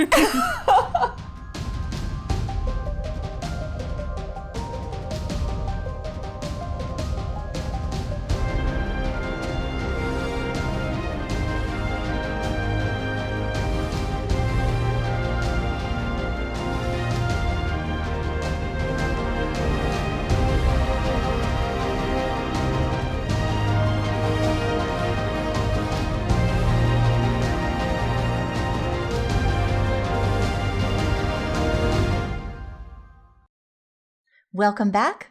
It's time to get into, I guess, what was the heart of the chapter for so many people, Hange Zoe. And this is also a clown makeup moment for me. I, even as of, last month, was convinced that Hange was going to be a survivor. I didn't have fancy reasons for this. My reasons were basically that I thought somebody over the age of 25 would live, and Hange seemed like, a very good fit for that to happen. But apparently I was wrong. And I'm just wondering, am I the only one? Did you guys think Hange was going to go out like this?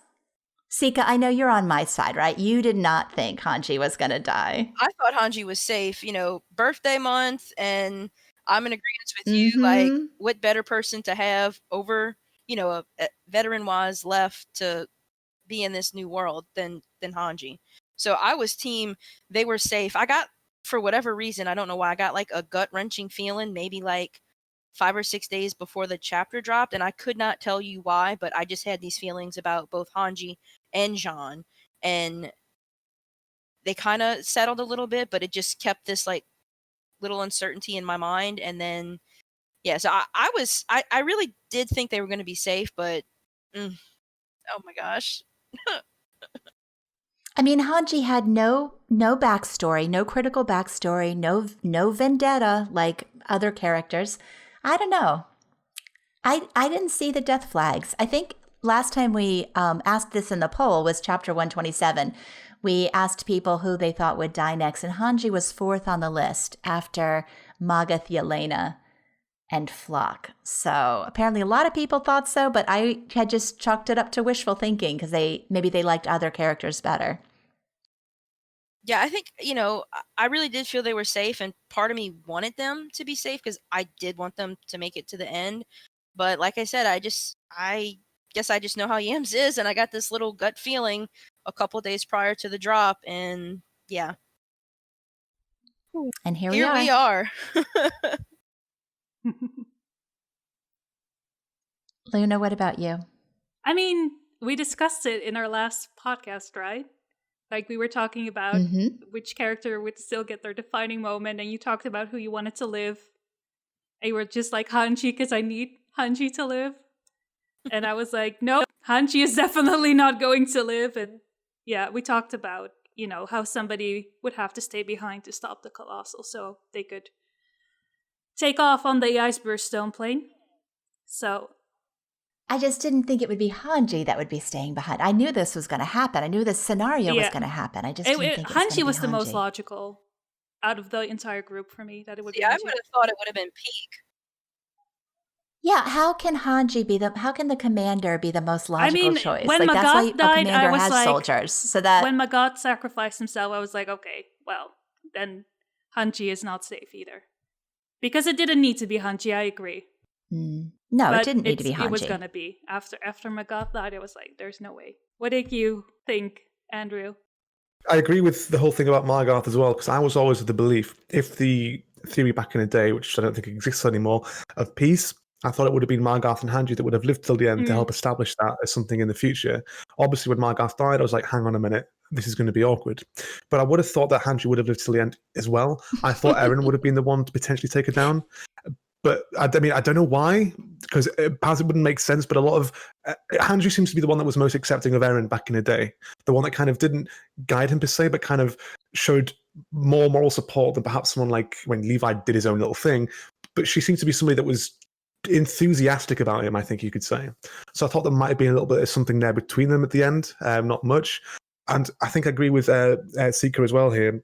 The scenario itself works with Hange, her reactions and responses. But I think that for me, it just felt like it came out of nowhere. And I'm not saying that because it didn't make sense. It's just that compared to other characters that have died in situations, it felt like it came out of nowhere. You mentioned near the start of this stream that Floch could have been used intentionally just to kill Hange off. While I disagree with that, I do feel that, of course, Hange being killed off here didn't have to happen. I think it was a bit quick. And while the actual situation and her conclusion was fine, it probably could have done with more build-up, like them coming down, maybe another chapter with her fighting and then trying to hold them off longer. It was too quick for my liking. It felt a bit rushed, but I didn't mind her going out as she did. It just felt a bit rushed to me. I did not see it coming, if I'm being honest. I did not see it coming. I thought it would have been someone like Jean as well. Or because Connie. He's had Connie, yeah, because they've had a backseat. Connie is holding on for dear life in this manga. We always nominate Connie for death, and he never dies. Nope. As on Twitter, Minty sent in, they said a common sentiment I see is that all the elements of Hange's death are great, but they don't work together in execution. Do you know why that is? And it sounds like that's kind of similar to what you were saying, Andrew. And I do think the reason it did feel very rushed. And I think that this is going to be one of those, in the anime, it's going to be like way more impactful. Like it's going to be fantastic in the anime. But in the manga, just Hange immediately saying it's going to be me. And then, well, my turn. It felt very unnecessary. I think Floch and Hange dying in the same chapter works because of the fact that their chemistry, not with each other, but with their understanding of the world, is so different. Obviously, we see that quite clearly in Floch's approach and Hange's approach. It's a bit of a throwback to when obviously Levi died, because didn't Hange agree that Erwin should have lived? I think, is that correct? And obviously Floch did, but then Floch decided to stay true to obviously the ideal that we need someone like Erwin, a devil, if you will, and someone like Eren, whereas Hange kind of went down her own path and approach with someone more like Armin. So it's good to see these two characters that started off kind of agreeing with one another, dying for very different reasons on polar opposites of a manga that's so politically, questioned online, to see that with them together. So I really love that idea and the way that she went out, but not. It was just rushed, yeah. Just that's what I didn't like about it. It just felt it could have had more build up to it, more tension. But like you said, I'm sure the anime will rectify that, hopefully. To add to what you just said, King's Grave in the Discord pointed out that they both died without the COVID delay, 4 years to the date of Erwin's death. And that both of these characters were people who were chasing Erwin's ghost. Floch by bastardizing his message, Shinzou o Sasageyo, and Hange by always comparing themselves to Erwin and feeling inadequate. So these are two people both chasing the ghost of Erwin, and only one of them got to see him. That's nice. Yeah, that's a nice throwback to him there in that scene. Yeah, 100% agree with him on that point. So how did you, or all three of you, feel, if you don't mind me asking as well, probably later on, I think you're probably going to ask this about not the ghosts or whatever this theory is, but about her. Do you think she's dead? I say that because I think she's dead, obviously, because some people are saying, oh, well, maybe she fell and she's just kind of, what people are like. I'm just wondering what you think, because it's one of those things. Mm-hmm. So she fell, she got burned, and she turned into gazpacho, but she lives? I mean...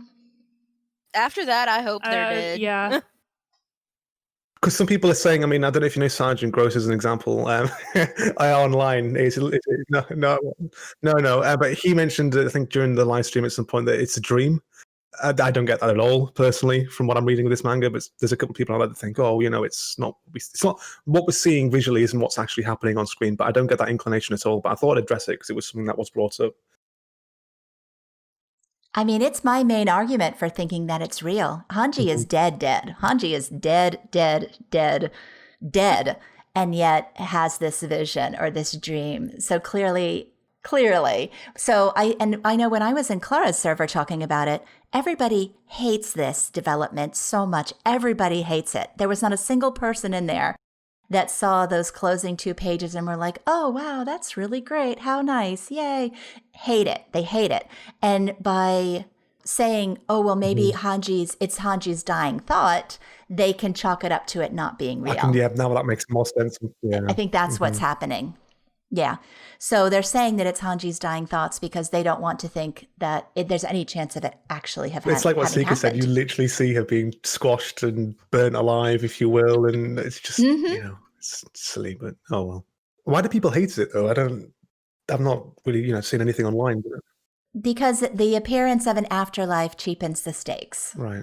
That's how I feel, because first of all, it's kind of weird to kind of bring it up now in the story. And then second of all, if there is like a nice afterlife for at least the Eldians, then them all dying would obviously not be as bad. I'm not saying that they all should die, but yeah. It made the death less emotional in some ways. I don't feel about that, but it's just, even if they died, they will have some guaranteed happiness, right? In the afterlife. That's what it's implying. And that just makes it, even no matter how bad your life was, how bad your death was, there's still that afterlife. And to me, that does cheapen it a bit, because we as readers now know that's what they could then expect for our characters. So I don't like the idea of it. That's just my take on it. I mean, I agree as well with what you're saying, Luna. But because I mean, looking at it now, this is just again, I don't agree. But people have said, "Oh, well, she fell in the water because look at the way she hit the last Titan on the right side. She's next to the water, falls in the water, and then obviously, I agree completely. Then obviously, when you see her being stood on, she's not squished; she's there awake. So, it is a dream because she fell in the water. But yeah, I know it's not true. But people can be people, and hey. So I think this is absolutely like. We have had too many times in this manga, Erwin saying on the crate scene with Levi, "Do you see them, our dead comrades?" Armin saw Bert's colossal titan after he awoke. He had a vision of Bertold. Jean had a vision of Marco in that same chapter where Hange saw them standing behind her as well. Levi even had sort of a vision of the dead. And the whole thing, like I think back to when Erwin...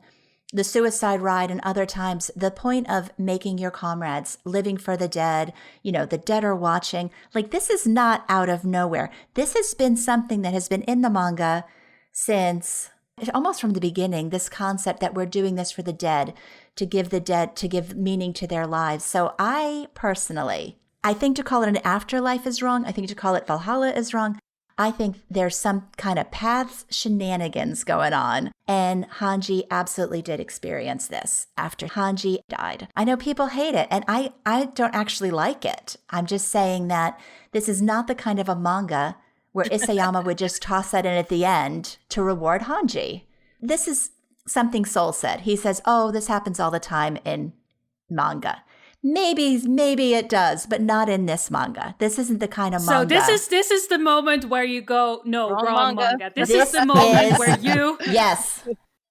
Isayama would never do... He hasn't done this to any other character. There's no reason to devote 9 panels to a very dead Hange. Explain to me then why there is a goddamn horse in Paths. A horse. Explain to me how a very, very, very, very dead character could be having this vision. If Isayama had swapped the panels, if he had put Stomped Hange as the very last panel, I would say, yep, those were their dying wishes. Okay. Can we just listen? Can I just speak? No. Yeah. Go. Sorry. She had to die before we were able to see her vision. I don't think it would have made... Like, narratively speaking, it works better to see her pass, to see her final moments, and then have her, like, I think this is what she saw right before or what she hoped for, at least. This was her wish. I'm not even saying that this happened, but, like, she wanted to make her fallen comrades proud. She wanted to make a change in the world, and she finally figured that her actions in that moment, by stopping the Colossals, achieved that. So she finally felt like her comrades would be proud. I'm with Luna on this one. You don't think it would have been even more impactful? Okay, Hange, we get the flame, the burning flame. We get Hange like falling through the sky. Hange has this vision of the dead characters, and then the very last panel is similar to the one we saw with Ramsey and Halil of the ink stain on the ground. You don't think that would have made the death more emotional? Oh, no. I disagree as well. I think because sense. Hange is such a... I think it would be more insulting to Hange. I mean, no offense to Ramsey, by the way, but I think if Hange died and it was that brutal, and that I think that would have been insulting to herself and perhaps what she was achieving and what she's achieved. I think obviously her just telling Erwin in that moment. Yeah. So you guys literally think that all of these panels are just there to make us feel better about Hange dying? I think it's showcasing her dedication. Because this is her shining moment. This is like... We didn't get a lot of build-up, you said, to her dad, but her dad itself, or Hange's dad itself, is a really good defining moment. And it's kind of already, like, since Erwin died, and, the struggle she had, she can finally let go of, like, her feeling of inadequacy. Like, that is Hange was already dead. I'm with Luna.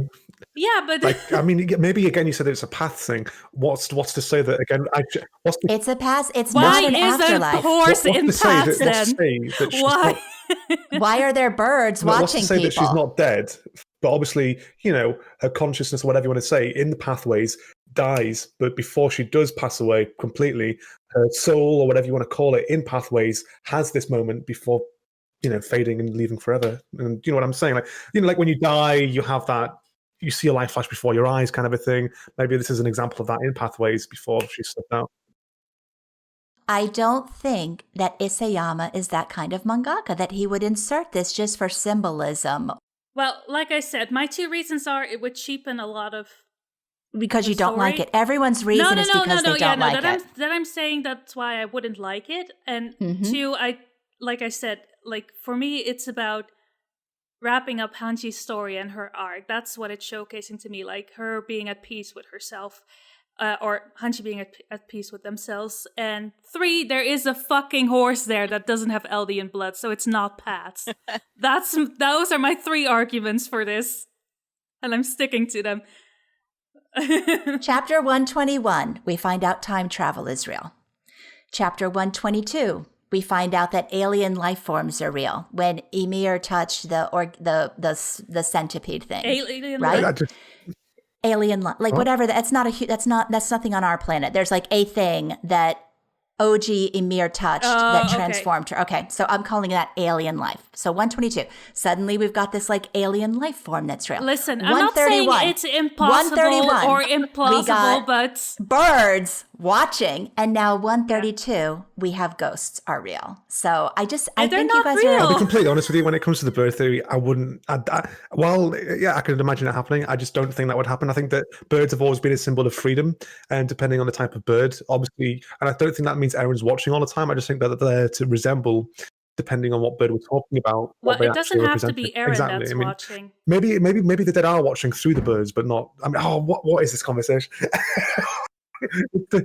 Yeah, you were. Oh, yeah. This is what I want to know. What's the connection with the birds and the ghost theory? I mean, it's just something. Okay, I don't think we're seeing an afterlife. I don't think so. Paths, though, are as vague and loosey-goosey. There's, all kinds of things. Ymir is a ghost in Paths. Ramsey had a vision of a ghost last chapter. Paths, I heard, even Soul said this, paths are as vague as the Force, right? And in the Force, somehow these dead people can still have, like, an existence and are able to communicate. I've never seen Star Wars, so this analogy is lost on me, but go ahead. Yeah, I get it. Some vague similarities. I get it. Just I think there's something going on. And I don't think this is a happy afterlife. I think seeing them could possibly mean we're going to have to watch them all die again. I'll just put it that way. My main reason for believing it is it happened clearly after Hanji was dead. And anytime I've ever seen this kind of motif used, it's very clearly dying, life flashing before your eyes type of thing, right? And Isayama could have very easily rearranged the panels if that's the definitive way he wanted to present it. But my prime reason for doing it is just there's so much weird stuff going on in this manga. It doesn't have to be an afterlife. This could be another twist. There could be something there. Listen, I'm not saying it's impossible or improbable, but Okay, you saying it's not impossible is a win for me. I'll just say it that. Yeah, because, well, the whole memory wipe thing was stupid as hell, and that turned out to be true. So, who knows? I mean, we've got time travel and aliens. Why not ghosts? I hope it's not true. And for the reasons I mentioned, I don't think it is. But do I 100% know it isn't? No. And that's the most you're going to get from me. And that's all I'm wanting. I can't say more. I can't say more than Luna. I'm 100% on board with what she said, but I've got nothing else to offer at this point. I don't think anybody can dismiss the idea that it hasn't been hinted at, that there hasn't been build-up for it, and that it's impossible. I don't think it's impossible, and I'm not saying it's like a massive stretch, but I think with many things like theories and ideas, I think that it's, it might happen because there is some credential for it, but I think for me personally, maybe Luna as well, it's a bit too much of a stretch without more context to work with overall. That would go against, of course, her dying and seeing it in the last moments. I think that's what, for both of us at least. If he never addresses this again, would you still agree that this was some sort of afterlife vision, paths, shenanigans? If he never addresses it again, then I will assume it is the afterlife. So Hanji's afterlife, if nothing SiCa, else. You've been really quiet on this one. I just been sitting here eating my popcorn listening to this one because this has been, Mom, you're trying real hard. I mean, Bless you're your heart, building a good Momtaku. case. And look, I loved those glimpses. I mean, most of the veterans were my favorite characters, so to see them again and for that to be Hanji's last vision that they got to see, that really choked me up. But wrong mango. There's no cute afterlife. There's no... I think wrong manga that Isayama would give this to Hange for no other reason than because it would be a nice way to end her story. Nobody else gets this nice treatment. Nobody. Erwin didn't get the basement, although if you subscribe to Afterlife, he does now because she's going to tell him all about it. That, or if they've been watching time, he already knows. So, But no, I mean, I really would love to say that it's real, but I don't see it. I too, though, thought when their eyes and we see them on their back, my first immediate reaction was Pat's as well. But wrong manga. Wouldn't it have made more sense if when she woke up, she was in Pathways and they were there? Wouldn't that correlate more to that than them just being there where they are? Okay. Right before that happens, Levi says, "See you later, Hange." Oh. And he sees... Do you remember? Look at the the page right before that. And he says, "Watch from there." He says, "Keep on watching us," or something. Yeah, and then "See you later, Hange." So does Levi know there's an afterlife or something? Or I just think it's... I don't think any of them know it's there. I just think it is, and it's been hinted at. I don't know, because I've always thought that obviously because these people have been through so much, lost so many friends, obviously they're going to maybe PTSD or something else, see their comrades, and obviously Hange and Levi both have most likely seen that, and obviously he is saying to her, "I'll see you on the other side," because obviously he'll remember her still for his time left alive as, memories, as figments of his imagination, because of course he's seen them all die and he's been through so much, and that's what it is. They understand that, maybe. I mean, within 6 months, we'll know who's right and who's wrong about this. It's going to be Zeke all over again. No, guys, I am going to have a win in this. I am going to have a win. This will be my win. Like I said, I don't think this is a happy development. I think this is going to be painful. I think whatever it is going to be painful. Okay. So, poor Levi. Poor I never Levi. thought to say that. I'm so glad he said "dedicate your heart" or like Shinzou, Sasageyo, because like finally somebody, using it the right way, and what better way to say it, or what better time to say it than after Floch has died, the one who bastardized that whole sentence. Oof, really hate it. I understand. No. And I like that it was called Wings of Freedom, and that we even got to see Shadis in the Wings of, or in the Survey Corps uniform in her vision. Yeah, because he was originally the leader, wasn't he, before he debunked the Winter Survey. Yeah. So Hanji was the only character wearing the wings this chapter. They didn't in the beginning. It wasn't until they were getting ready to... Yeah. But like I said, like I also thought it was a bit strange that they finally brought up like the whole well, the world is still gonna hate us after this. How do you guys feel about saving humanity? I'm like, huh? Why are we bringing this up now? That's been such a big issue for such a long time. It's been discussed so much, but only now are people starting, or the manga starting to tell us about it. It's always been a thing where, okay, so they do get peace, but what about the rest of the world? What about there's so many big questions that haven't been answered, and now they're being asked and showcased. It's like I thought it was a little late for that, but okay. But I love that they keep fighting for what the Survey Corps always stand for, like freedom, but like the true freedom for all of humanity. So I'm glad Hanji went out the way they did. I got a little teary-eyed when she was telling Levi, "I want to act as cool as possible, so let me go out like this." Aww. I was like, oh man, she's really feeling, the burden of what she's about to do. But then, Levi calms her down. I think that's where I started to ugly. Aww. Yeah. Hanji is the first character I've actually shed tears over in this series, and oh man, that was it was that moment right there that I lost it because I knew.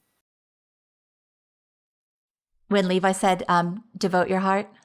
Yeah, that, and when we just, when they're like, I want to go out, as cool as what I can.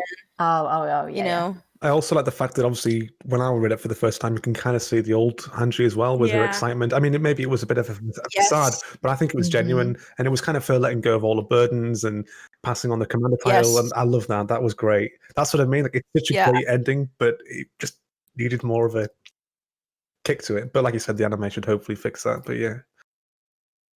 I also have to ask, I know Momtaku, you might hate this idea, but obviously you mentioned before that she's the only one wearing the cape, and the title is Wings of Freedom. Could it be possible that it's symbolic that obviously since she's the last one wearing the cape and she's, apart from Levi, the last one left, that's the old original characters all gone, and now we've got the new ones, of course, the Wings of Freedom, the original cape design. That's kind of symbolic of the, the original Survey Corps gone, finished, and that homage of them at the end is maybe just that, but maybe something else. It does make me wonder about Levi. Is Levi going to live now, or is he going to die?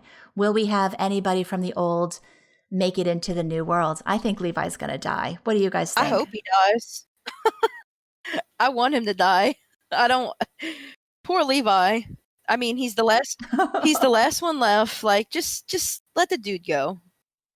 Let him go out in a blaze of glory, and just let it be done. I mean, he's had such a crappy life. I feel like Yam's, like, part of me feels like he'll fight Levi and be like, nope, you've been so used to suffering. You're my character that always suffers. I'm just going to let you carry on all the way to the end.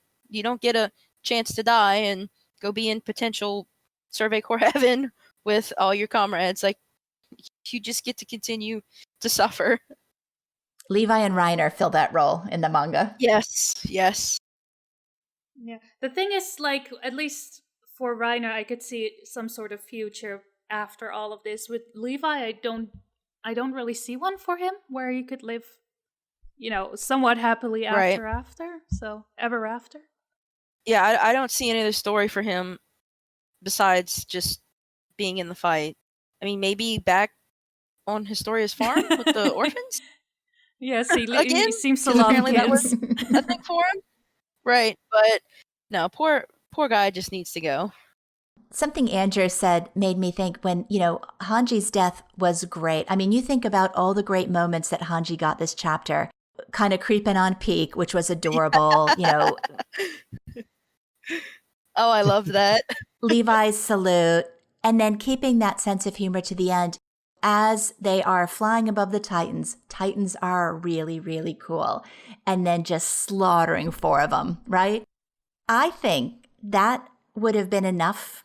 Going back to those last 9 panels, that would have been such a good ending right there. Titans really are cool. The end. I think that would have been more fitting with what we've seen for what other characters have gotten. Is that why you want this to be the afterlife? I just think it was, if it was only to make Hanji, to wrap up Hanji's character arc, I think that happened with the Titans really are cool line. I think that, just like Erwin, give up your dream and die, and the smile, thank you, Levi, was the perfect ending for his character. It would have been awful if Erwin, then had 3 pages of afterlife or whatever, I'm just bringing it up again because I really want to convert somebody. I know what you mean, but surely when she's Titans really are incredible. Obviously, yeah, but obviously in that moment she's not in harm's way per se. I mean, there's no way she's going to get out of there because the Titans are giving off all that steam. Right. But you could imagine a lot of the fan base would be like, "Well, she's not dead. She's not died off camera. She could have jumped in the water." There would have been so much debate about that for so long. So I wouldn't have liked. Well, I mean, go ahead and show her dead. Ended on the burned Hanji falling to the ground, getting stomped on. But I don't know. Mm-hmm. Something to notice as well, Titans. We know that, of course, well, obviously Attack on Titan. Originally, they were terrifying in the Battle of Trust, but our characters grew and started to, be able to kill them. Doesn't these couple of chapters kind of not install the fear and the kind of shit that the Titans do, but these Titans they can be fought against, but like the original concept of the Titans, they were innumerable. They couldn't be stopped. They'd keep attacking.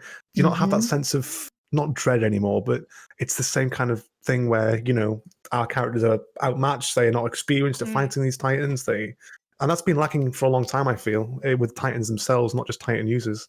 So it's good to see mindless Titans actually doing something and killing characters, as sad as it might be, because that's kind of refreshing in a terrible kind of way, because, again, it's not just Titan users killing people, is it? It's actual mindless Titans killing off main casts. I'm not sure if anyone's really thought about that being scary, or am I just being a bit of a pansy? No, I mean, absolutely. The double page spreads of those Titans marching on the earth. And I mean, it has been, Isayama said he wanted it to feel like a natural disaster, like something unavoidable. I mean, it's the manga is terrifying again. Absolutely. I mean, it's so good to see the Wall Titans marching. It kind of made it feel like old Attack on Titan for me, at least. Like, we haven't felt that in so long, I feel. And that kind of just brought that back. Yeah, there's so many of them, like just back to back. Yeah. Yeah, he's really been enjoying those lately. All right. Does anybody have anything else about Hange? I feel like we kind of glossed over it, but that always happens this late into the podcast because everyone's getting tired. Hange One Punch Man Zoe went out with a bang. What was your favorite? Like, we're going to ask this on the poll. What was your favorite part for Hange this chapter? Was it the comment, like which of the humorous moments? Creeping on Peak, telling Armin to boss Levi around, the salute, or just keeping that sense of humor to the end? Which was your favorite? I'm going to go with keeping a sense of humor to the end just because it kind of ties in all the other ones. But, I mean, you know, I feel like Hange just had the opportunity to go out true to themselves. And as much as I didn't think they had to die, and obviously I didn't want them to die, I really couldn't want anything else. I mean, I was satisfied with how that happened. They did not enjoy being commander. They did not feel competent being commander. It was not a good fit for them as a person. So to go out, you know. She's a very tragic character in the sense that she says in this chapter as well, it's time I take responsibility. And obviously she's saying that because of everything that she believes she's mucked up, because of course she couldn't do what Erwin tasked her with. And I feel really sad about that because I think she's really putting herself down. You know, I mean, she has made mistakes, but I think her mistakes have been very human and well-intentioned, you know, with how the Jaegerists were dealt with and obviously what happened in between and afterwards. But yeah, I think the fact that she ended it on a light note, despite being squished and burnt to death, I think that ending does really hit home, you know, a satisfying conclusion for her. But the human was great, but I think that I still feel sad with some of the chapter because it does make her feel, it makes me feel guilty for in the past saying she's incompetent because, you know, yeah, I just feel sad. I think Hange really underestimated herself. Yes, you did say that at times, didn't you? I seem to recall a few of those conversations. Well, don't we?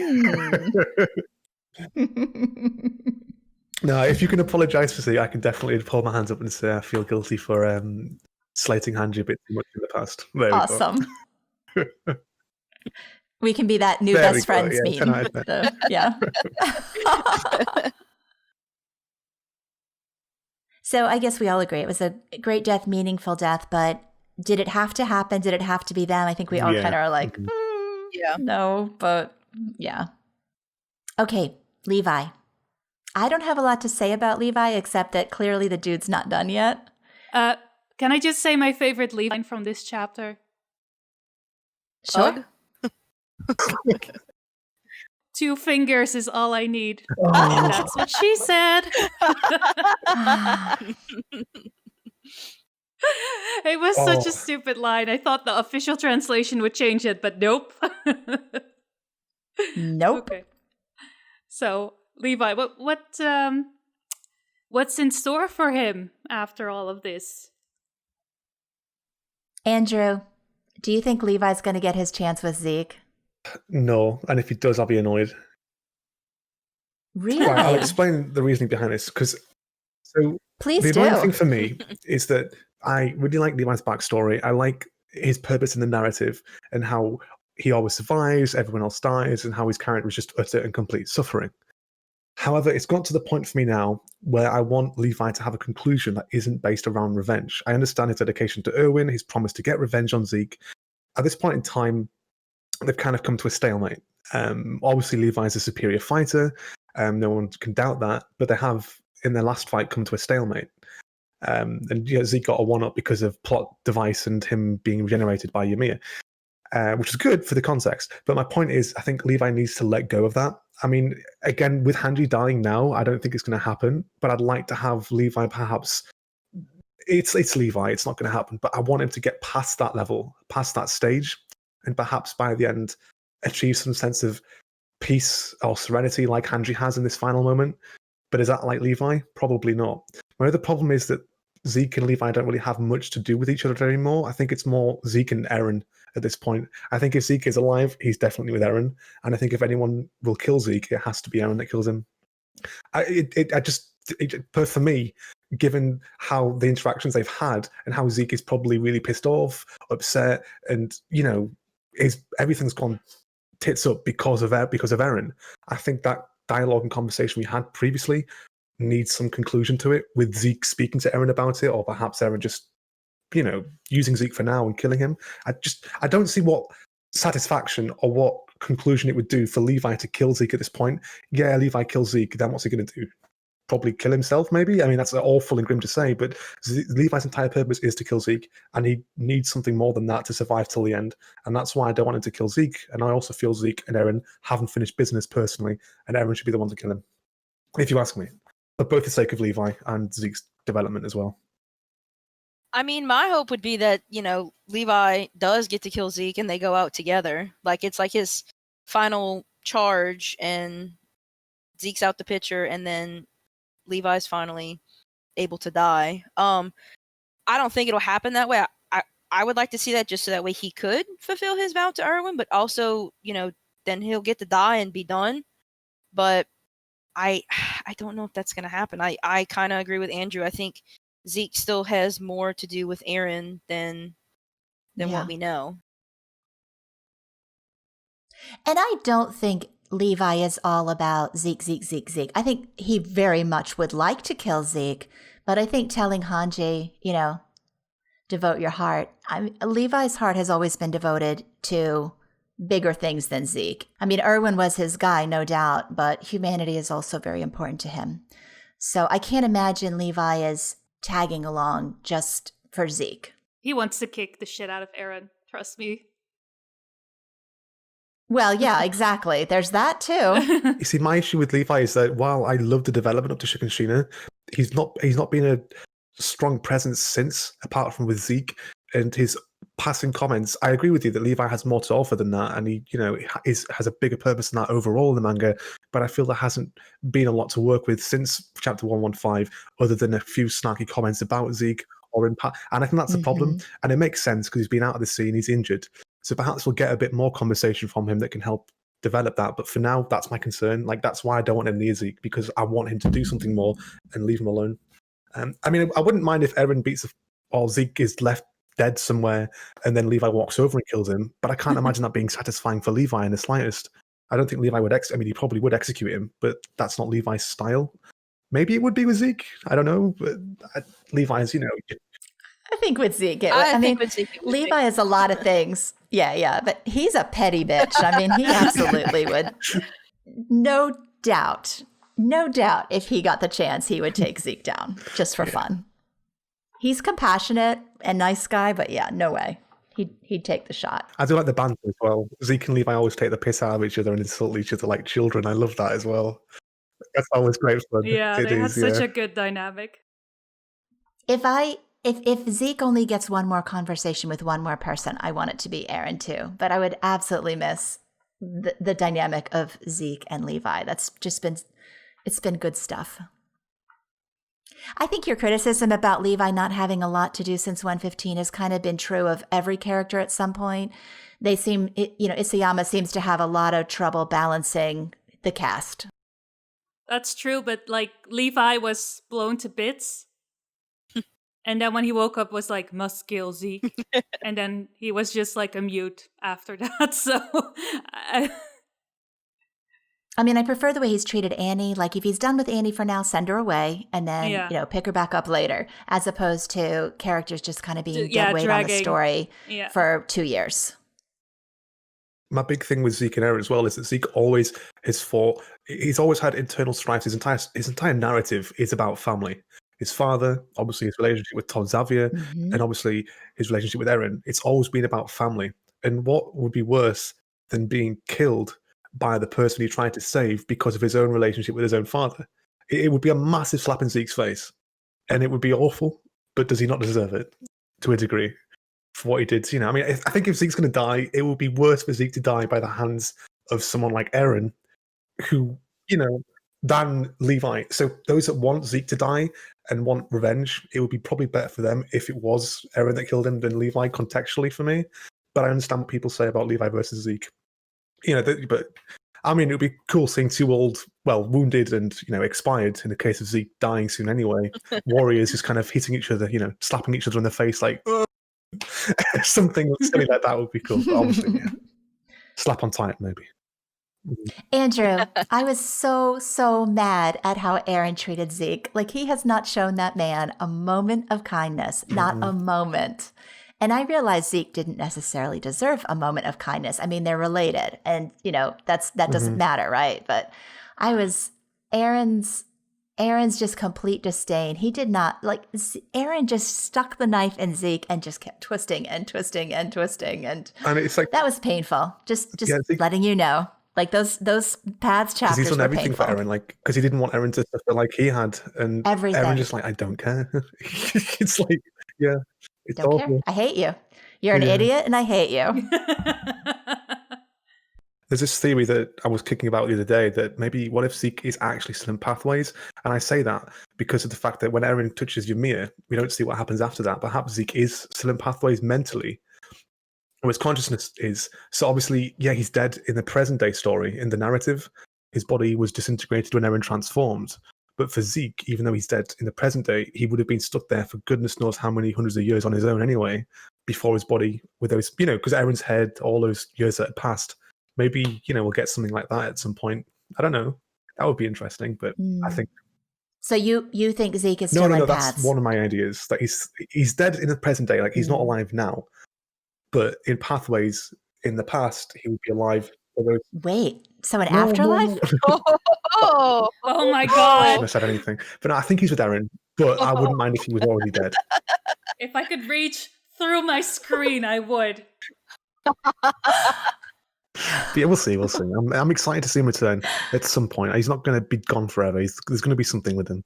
And I hope it's interesting. I would hope for Zeke to stay in paths. That he would take over OG Ymir's role, if there is such a thing. Because indeed, Ymir was trapped in there all alone forever. Even for Zeke, now that I'm thinking about it, such a horrible fate.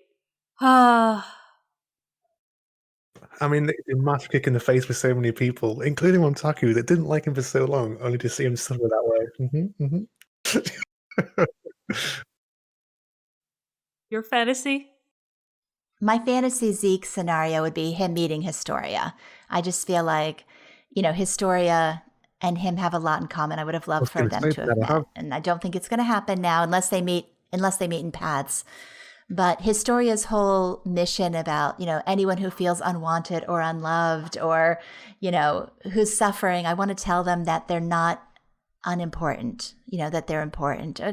It's what Zeke has needed to hear since he was 8 years old. So, but, maybe in paths it'll happen.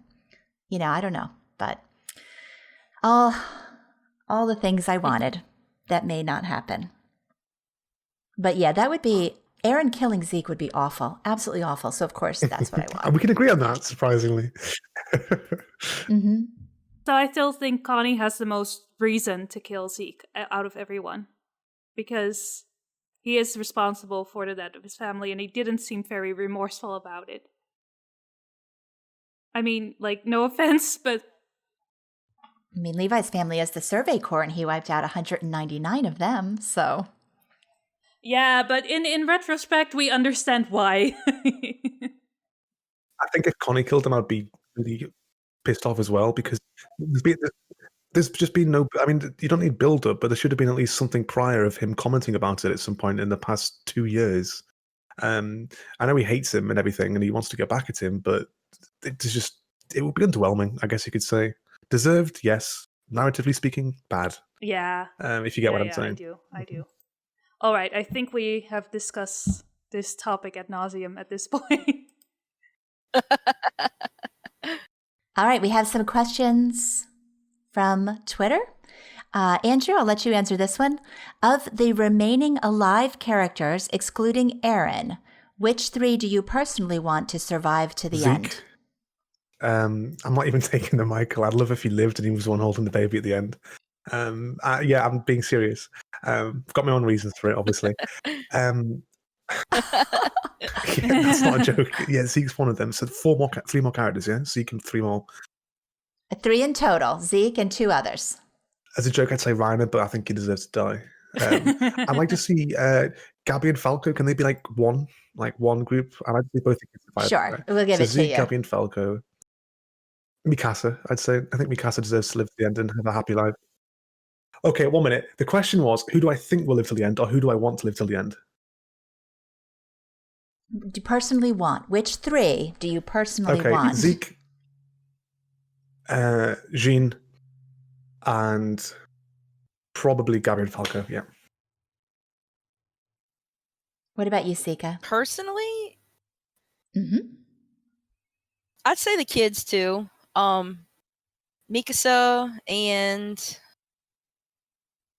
Annie.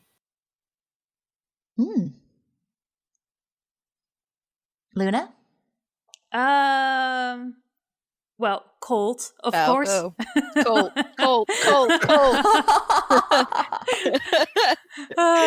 No, I wanted to let you do that name drop, not me. So I was like waiting for it. I was like, okay. I was giving that one to you. Good.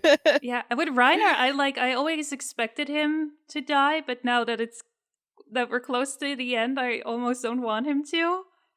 Like, I want him to live. Or even worse, like, he finally gets the will to live and then Isayama kills him off. That would even be worse. Ugh. So, yeah. Even though I should know better, I'm going to say Reiner. And Jean, I really want Jean. Yeah. Oh, this is hard. Yeah, I'll also go with the kids, Falco and Gabby then. Also, I should bring up the final guessing game. You guys remember that we posted that one a couple minutes ago? Oh, yeah. So, let me see what... most people actually do think that Falco and Gabby will be alive by the end, followed by Mikasa and Armin. Really? Yes, Okay. with more than 100 votes for them out of like 125 in total. Wow. So, and funny enough, only 14 people thought Floch was going to live, and 111 thought he was the top choice for being dead. 111 people thought he was going to die, so that was funny. Oh, and Hange was like a 50-50 split, like on people who thought they were going to die or live.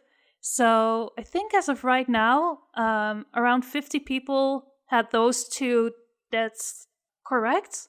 You know, the game is still wide open at this point anyway. Like, there's so many options. So 50 people so far are still in it. Yeah. They're winning right now, but it could change with the next 2 character deaths. So we don't know. It could. We don't know. Or, you know, at the end, most people could still be alive and everyone will be wrong. Let's see who is next on the list of, like, ending up dead. Yeah, Zeke is... I'm sure it'll be Yelena. Zeke and Yelena. Oh, wait, no. Yeah. Annie's dad and Reiner's mom are higher than those. Which, yeah, fun times. Yeah, so and I thought let me bring that up because people were probably wondering if we're still keeping track. We still need to come up with like something to give away to the winner. The prize? Yeah. Yeah. Do you guys have any suggestions, SiCa, Andrew? Like when you do giveaways, is it like it'll be something online? Would it be, or would it be something like physical? Or No. We've sent like keychains and stuff to former prize winners before. So I have a small stack of those SNK the final exhibit posters, which I think would be they're kind of nice. They're a cool keepsake from the series. they are. Next This one's going to SiCa. So HooveredBraunie on Twitter, Armin or Reiner? Who will defeat Eren in the end? And you might have already answered this, but let's get it. You said you think. I think Reiner. I think Reiner will be the one to do it. I mean, obviously Armin will play some part, but I think Reiner will be the one to deal with the. Do you still think so, Luna? I see Armin more as the person who is going to stop or end Eren, and I see Reiner more as part of someone of the crew who might change Eren's mind on what he's doing right now. I don't know if Armin will be convincing enough on that end. Do you still think Reiner will be Helos? Or do you think there won't be a Helos I really want him to be Helos, but I don't know if there will be. Because I want him to have like a character arc where he can look back and be satisfied with, like Hange. I want him to get an ending like Hange. That's where I stand with Reiner at this point. A lot of hopes and very little expectations of my hopes and dreams coming true. Mm-hmm. How about you, Andrew? Who do you think will defeat Eren in the end? Well, I know that Armin has that side to him where he, has certain ideas and plans he's suggested before, but I just don't see Armin killing Eren. I just don't think it would fit with my understanding of Armin's character and their relationship with Eren. I think he will be one that will help to bring him down.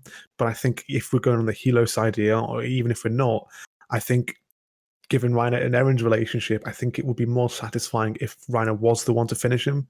But again, I know that we've discussed the Avengers ending before. I think it's going to be a team effort. But I think out of Armin and Reiner, it would have to be Reiner that I would go with out of those two that would do the final blow.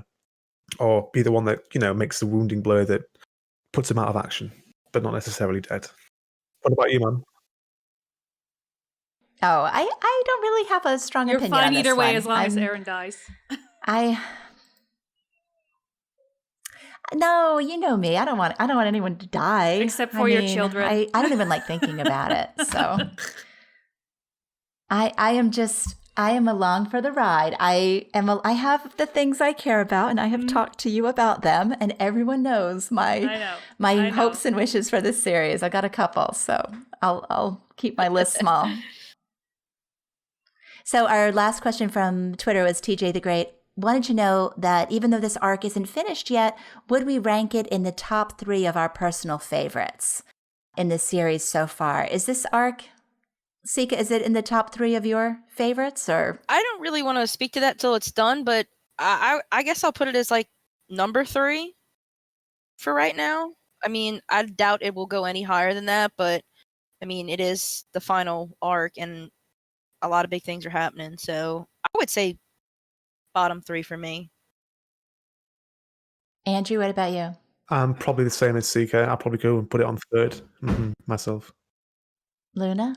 I mean, I think my favorites are still Marley and then Trost. And the 3rd, I wouldn't really know for sure, but it's not this arc. It's better than Uprising. And I think there were some really, really good chapters in this arc, but also a couple of quite bad ones. And I think especially the first half, pacing-wise, was a mess. So I don't think this will be at the top of my list, but who knows how it ends. Maybe the ending will blow me away so much that I think, wow. So who knows? At this point, the answer is it's not in my top 3. No. Not in mine either, but we'll see what happens. It's just been too inconsistent. So we'll see. It's just too, and it's too long. Like that too. But at the same time, too it fast. really is, yeah. Yeah, but in the beginning, it was too slow, in my opinion, at least.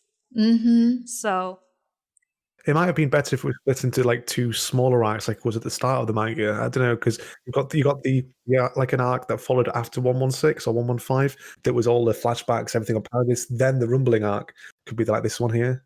I don't know, but we'll see what. I mean, technically, doesn't Isayama not name the actual arcs? We or the community name no, them, he doesn't. Name them ourselves. No, but so couldn't we potentially, get a movement going and split it into 2 arcs? I don't know how that works.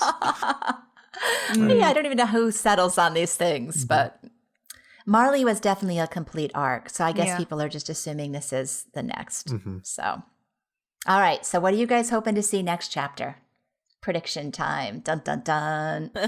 Andrew, you go first. What are you hoping to see next chapter? I would like to get a bit of, of course, I'd love to see Eren and Zeke talk. That's obviously a big highlight of mine, or maybe something. I like the part with Eren, but I don't think we need to see anything else about Eren right now. I think right now the focus should be on perhaps the 1 of 4th, the Warriors, or the Alliance, as they call them, moving away towards Eren, and perhaps having that be the climax of the chapter, where they get to Eren, or they see his shape in all its glory, or something like that. So I'd like to see a bit of conversation about them in the upcoming fight. We've got some context, some last conversations, bit of dialogue, maybe something heavy like that before the final fight. So I'd like to see them on the plane, on the way to Eren, with the final shot being them looking out at Eren's Titan form, or again, maybe something with Zeke and Eren too. But hopefully that is going to be later on. And you, SiCa? Yeah, I just hope we get some type of plan laid out. Just so that way they're not going in blind. But at least that's what I'd hope to see. I feel like we'll probably wind up seeing Eren next chapter. But I just want to see some type of plan. And if we have to see Eren, I wouldn't mind seeing like a Eren with the 104th. Or even like what do they call them? The trio? EMA? Something with them. But I kind of want just a little bit of talking and just making a plan and a break from all the action, because we got a lot of that this chapter. Having a plan would be good. A good idea. Yeah. I feel like, up to this point, they've just been winging it. It's like, all right, we got to get to the boat. All right, we got to get to the flying plane. Now we're in the flying plane going to Eren. So obviously the main plan is to stop him and or kill him. But like, how are we going to do that? That's what I'd like to see. For me, I need Historia's story wrapped up, and I don't see how it's going to happen at this point, because when? Yeah. Like, where does it even fit in? Where's it going to fit in to this? Unless we completely break the action now after Hanji's death and go focus on Zeke if he's alive on the ground somewhere, which I agree with Andrew. He's probably not. He's with Eren. But the rest of that conversation that got cut out of chapter 130 is what I would like to see. What about you, Luna? Yeah, I'm kind of split between like Mikasa and Armin finally catching up with Eren and, trying to talk no jutsu, or indeed like wrapping up some plot points before we get to like the final fight, which is indeed like Zeke and Historia and all of that. So, because if we're not going to get it now, like you said, I'm not sure we're ever going to get it until everything is over. And I'm not sure I want it when everything is over. I kind of want it now. So, yeah, it's difficult. Well, we're thinking 4 chapters left, right? After 4. 3? So 4? October, November, December, January. 4. Yeah. And that's what you're... Bring it. If it's 5 chapters, no. Yeah. Oh, yeah. COVID be damned. I'm going to Japan. SiCa, how long have you been in the fandom? How long have I been in the fandom? Yeah. I want to say like late 2013. I saw season. Jeez. Yeah, I've been pretty quiet. Very, very quiet. But no, I pretty much fandom after I watched season 1 of the anime, and then I just kind of went down the rabbit hole from there. But yeah, I've just quietly been in the background, just observing everything. So you're a fan as well, like Momtaku. You've seen it all. Yeah, I guess that's safe to say. Yeah, so fandom dinosaur, I guess, would be appropriate. I'm excited about the end. And I do think like these last few chapters, and there's always missteps. We can pick apart, the things that happen and some of the plot conveniences he's relied on, or, certain things just seem a little forced. But all in all, 126 was a weak chapter. This was a very good chapter. And I think last chapter was a very good chapter as well. He definitely is not slacking off here at the end, not in terms of art, not in terms of story. I just hope he wraps up those plot threads. So it's strange because I know that you mentioned SiCa. This was my first ever anime. I didn't watch anime until I was 18. back in 2012. If you don't mind me just saying this, because it is weird, I think, for all of us here. But one of my mates was like, "Oh, you should watch Attack on Titan," and I'm like, "I wouldn't dare watch anime. It's for nerds and things." I was that typical idiot university. But I watched it, loved it, started watching anime from there. I read the manga as well. First ever manga was Attack on Titan. Got to, I think it was chapter 47 or 48. It was wrapping up the Clash of Titan arc. But yeah, it's bizarre that you mentioned it, Momtaku, that, it's wrapping up. Because essentially for all of us here, it's been like a 8, 9, 10-year journey. That's insane. Yeah. It's mental. Yeah. And I followed a little bit of your journey, so I know you've thrown in the towel a couple times with Attack on Titan, Andrew, but I assume you're in it till the end now. We've got just a few months left. We can hang in there, guys. We got Almost done. Almost done. We just need our last few characters to die off. I didn't start until 2016, I think, so I haven't been in it as long as you guys have. Am I cheating? Because I read the manga up to 47, then didn't pick it up again until 2017. So am I technically cheating? Well, I was at uni and, How did you do I read that? it, I loved it, but I was like, do I have to wait a month? I was like, I'll leave it for a bit, and waited like 4 years. Oh, wow. Yeah, I guess I'm cheating when I say I'm part of the fandom, but... You got a little break, I think, but you've, as a content creator, all the content that you've put out, you've more than paid your dues, so... You have hours and hours and hours of Attack on Titan content out there. Well, I did. But yes, I've done loads of it. And it's been a wild ride. Yeah, it's definitely been. But anyway, sorry, Luna, I think you were going to say something. Oh, I was just going to say, Luna, I didn't even get to talk about whether or not you thought Reiner looked handsome in this chapter. Duh. The first panel, I saw him pulling that boat in. I was like, yes, yes, yes, yes, yes. We can't end this without some thirst, The first thing Cash and I did was rank the 6 dudes pulling that boat in. We were 1 Reiner, 2 a Yankapon, 3 Jean, and then the rest. Last, the Asian guy who was dying. It was pretty hot. We definitely got the man service this month, even though it wasn't topless. There was enough man service in this. What about the guy with glasses? The little guy. The little what about him? Engineer? Yes, yeah. The guy who was dying every panel. They all looked really, really dead and exhausted. Oh. The Azuma Beatos need to work out a little bit more, that's for sure. Kiyomi was shoveling that coal like a pro, though. Who would have thought? That was like a 6-man job, and she was doing it on her own. Kiyomi's it was still tough. random, but it says a lot about her character in such a small little panel. I loved it as well, as a little thing. Yeah. Now, before we sign off, we have decided to invite one last special guest to salute his boy, Floch Forster. Polka, how are you holding up, my dude? I'm doing all right, yeah. It's a sad day. It's a very sad day. It was a day I always saw happening, There was never any any thought in my mind that he was ever going to come out of this manga alive, despite my deepest, darkest fantasies. But no, it's a hard death because I think... Was it a good death? It's better than I hoped for. He didn't end up being a coward or just a selfish bastard. So I guess that's a plus. And it wasn't Gabby who killed him. It was Mikasa. Yeah, how do you feel about that? I wish it was Jean. I always wish it was Jean. Aww. Should have been Jean. Let me ask you this. Should have been Jean with the rock in Shiganshina. Yeah. Oh no. Poor Floch. That would be so funny. I want to get your opinion on this. We got an ask on Twitter. Minty asked us, do we think that Floch's final words would have any impact on Jean? What do you think, Polka? It's a hard one because he obviously has a very visual reaction to it. And I assume that Jean and Floch were at least friends. They always seem to be together. If not lovers. I mean, I've seen the art you posted. We've seen that. We've seen that. Yeah. Yeah, obviously. But no, they're at least friends. So I think that Floch was the easy path for Jean. He could have just gone, I'll just go with him, and then I'll have live a somewhat decent life, as Floch wanted them to. I think him watching Floch die is that last hope of living a easy life gone, I guess.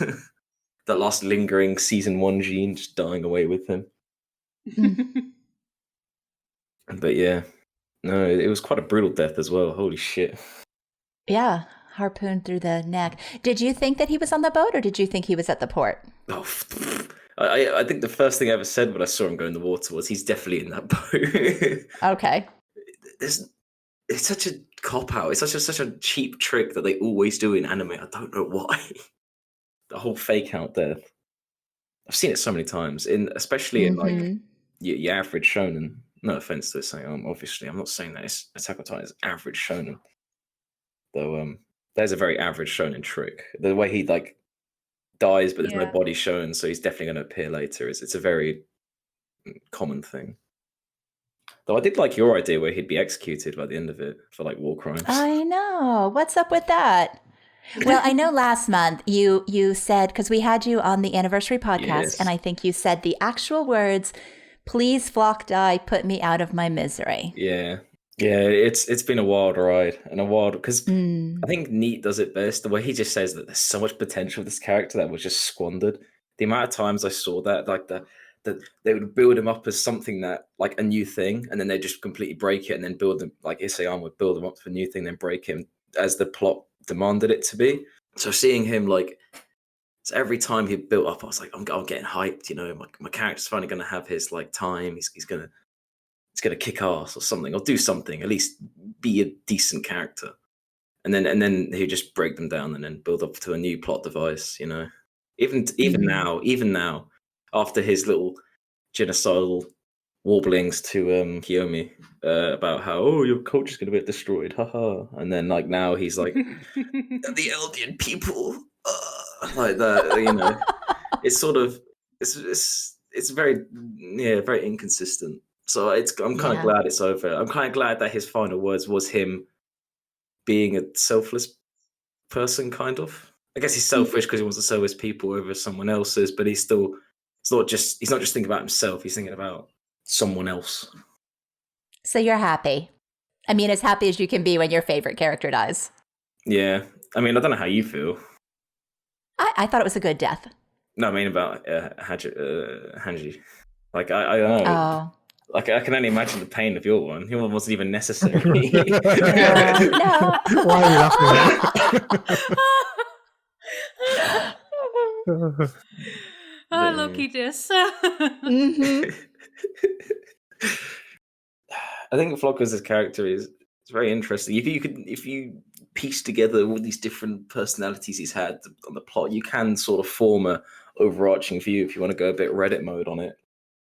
Aside from your opinions on Floch, we also have you back on for another reason, and that's another quick fire round. Yeah, but let's do the quick fire round, right? So we haven't seen it this time, so it's going to be a surprise for all of us. Yeah, so I'll just go down with the listings on the Discord, which is Firelord, Luna, Momtaku, Andrew, and me. So, which death was better in your opinion, Floch's death or Hange's death? Oh God, Hange. Floch, because I was just happy to see him go. Hange. Floch. Sorry, I'm just thinking. It's your quick fire. You shouldn't have to think. But now I think about it, it's pretty like fuck it, Floch. There we go, because he's my favorite character. Annie or Reiner? Oh, come on, Reiner. Good girl, Reiner. Reiner. Yeah, Reiner. Easy. Yay, we're all in agreement. Mikasa or Armin? Mikasa. Mikasa. Mikasa. Armin. Mikasa. Yelena or Piek? Peak. Yelena. Yelena. Yeah, Piek didn't even let Hange run her back. That's terrible. Afterlife. So do you agree with the afterlife theory or like the dying vision theory? Is there an afterlife, or was that just what Hange saw when they were dying? Yeah, that kind of thing. Yeah, the second one. Yeah, I'll have to go with vision as well. Afterlife. Vision. Oh. You're too optimistic by the idea that like they all go to some special place in the sky. Whatever. Yeah, that's Momtaku for this entire manga. Too optimistic. I mean, this is one especially for you, Andrew. All right. Eren did nothing wrong, or Zeke did nothing wrong. Zeke did nothing wrong. Okay. And then for the rest of you, Eren or Zeke? Eren. Yeah, Eren. Eren. What? Eren. The absolute sudden betrayal on your voice. I feel like Zeke felt with Eren in Pathways right now. You know, you betrayed me and everything. Right, next one. Shadis or Erwin? Erwin. Erwin. Erwin. Who is alive, by the way? Shadowing. That was Erwin. terrible. Mist ending or Marvel ending? Marvel. Oh, I'm so torn. Mist. Yes. Let's see the world born. Marvel. Missed. Mist. Jean or Connie? Jean. Jean. John. John. Jean. Right, and then thank God, because the hacker group known as Anonymous sent Momtaku a thing on Tumblr saying about how that they're a really big fan and they want to. Well, they didn't give you a shout out, but they gave you another quickfire round. So I think that's very good of them. So this is the Anon on Tumblr. Yeah, it's Anonymous, the hacker group Anonymous on Tumblr. Yeah, trying to steal your job. Yeah, they're a very nice person who's actually making my life a lot easier. This is capitalism. I should pay them.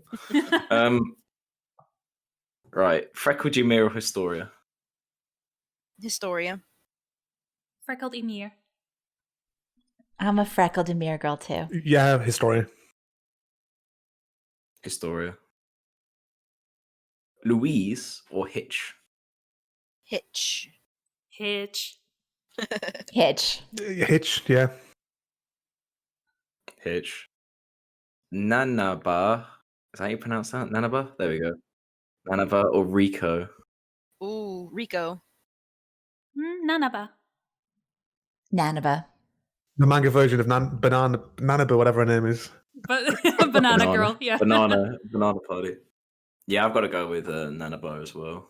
Because Rico just vanished from thin air, apparently. Sasha or Mikasa? Mikasa. Potato girl. Mikasa. Mikasa. Mikasa. Petra or Nifa? I genuinely don't know who Nifa is because someone please remind me. Petra. Petra, yeah. Petra. Petra. Which colossal titan do you prefer? Bertolt's or Armin's? Birds. Birds. Bert. Almonds. I've got to say Armin's as well. Santa Titan or Baby Titan? I think that's like the anti-vax Titan. Santa Titan. The baby titan. Baby Titan. Baby Titan as well, yeah. I got to say Santa Titan, you know, it's got all that lore and backstory with... Wasn't one of those Baby Titans supposed to be Connie's siblings? 100% that one then. Original ODM gear versus the new ODM gear. Or the omnidirectional maneuver gear. The new one. I think I like the old one. I definitely like the new one. Old one. I love the new one so much. It's very steampunk and I do enjoy it. Okay, Jean's omelette or Sasha's boar meat? Jean's omelette. Yeah, Jean's omelette. Jean's omelette. Connie's pie. But probably Jean's omelette. That's the best Jean's answer. omelette. Pie. It's the only answer. Come on now. Yeah, Levi's cravat or cravet or cravinet lad or Mikasa's scarf. The cravat. Neither, but just a cravat because that scarf must smell horribly by now. At least you know the cravat's clean. Exactly. I go with Levi's cravat. I'll go for the exact same reason cravat, yeah. I'll go the same as well. And just because I love controversy, the last one. This is bound to get you a few lovely comments like I see on the other videos. Eren Historia or Eren Mikasa? Which is your preferred one? I'll go with Eren Mikasa. Eren Historia because at least they seem equals in whatever kind of relationship they have, which is non-romantic at all. Eren Mikasa. That was a very confident answer. Momtaku definitely believes in that. Comments below. I bro TP Eren and Historia very much. I think they have a great relationship. But if this is about a romantic pairing, Eren and Mikasa is the one that I think has the most build up in the manga. And finally, Andrew. See, that's my problem. I always find the Mikasa and Eren one to be kind of one-sided. But again, as you said, the Eren and Historia one is more like friends. So I'll probably go with Eren and Mikasa. Don't tell anyone I said that, Porker. I'll go Eren Historia. And I've got a few just like quick questions, very important ones. Will Annie find a dad? Yes or no? No. Yes. Yes. Yes. I've got to go with a yes. It's built up too much. Wow. I'm not sure if he's alive if she finds him. It'd probably just be like a pancake on the floor. Yeah, I don't think she'll be able to recognize him in that state. Okay. Will Eren die? And if so, who kills him? Jeez. Yes. And Reiner? Yes. Helios. Armin. Yes, and Ymir. Yes, and Ymir. And I'm going to go yes, and hopefully Mikasa. And then finally, the most important one. Did the boat sex happen? Oh, we discussed that. What? Have you already discussed this? Boat sex is like legendary now. We have to include it on every So you podcast. ladies brought it up, but I don't still grasp what this is. Is it like just a fan fiction or something? Oh yeah, so we got a question once on a previous podcast. That was before they set out to Odiha, like if we thought there was gonna be some boat sex, like Game of Thrones. And we were just so, bewildered by the question that it's become a meme at this point. And then it was confirmed. Yeah, Armin got that wop. Good for him. I mean, I cannot take the term WAP seriously. It's the most. I'm hoping Momtaku is getting the reference. I don't know if she's getting the reference. I'm just sitting here quietly hoping it ends soon.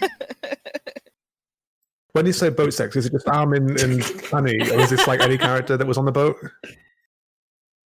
I think it was just love boat. Was it going to become a love boat in general? A love boat or a sex any... boat? That was the question. Okay, that makes more sense. Okay, I see. Okay. Yeah.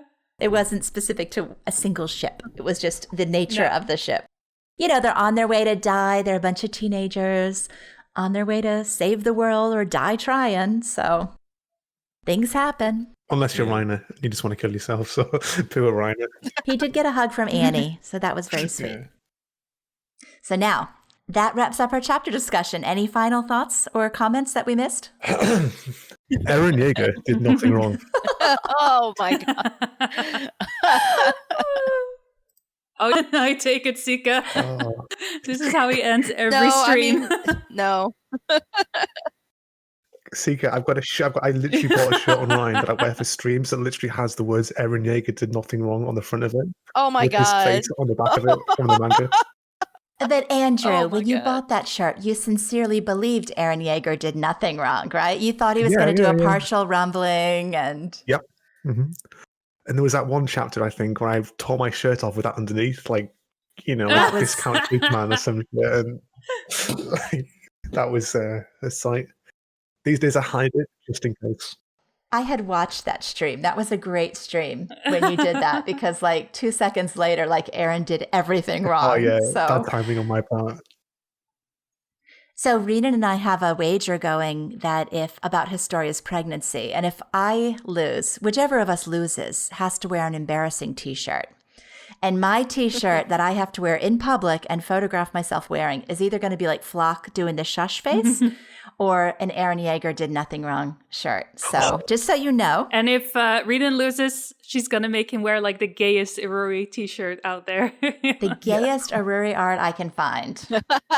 or just some kind of a t-shirt with Levi flying saying some Chuck Norris quote over top of Levi, like he's a huge Levi fanboy, which I think would be hilarious. So I think that would be the worst of the two options for Renan. So I might join you in owning an Eren Yeager did nothing wrong t-shirt one of these days. I've made a couple of t-shirts. I've made a promise as well.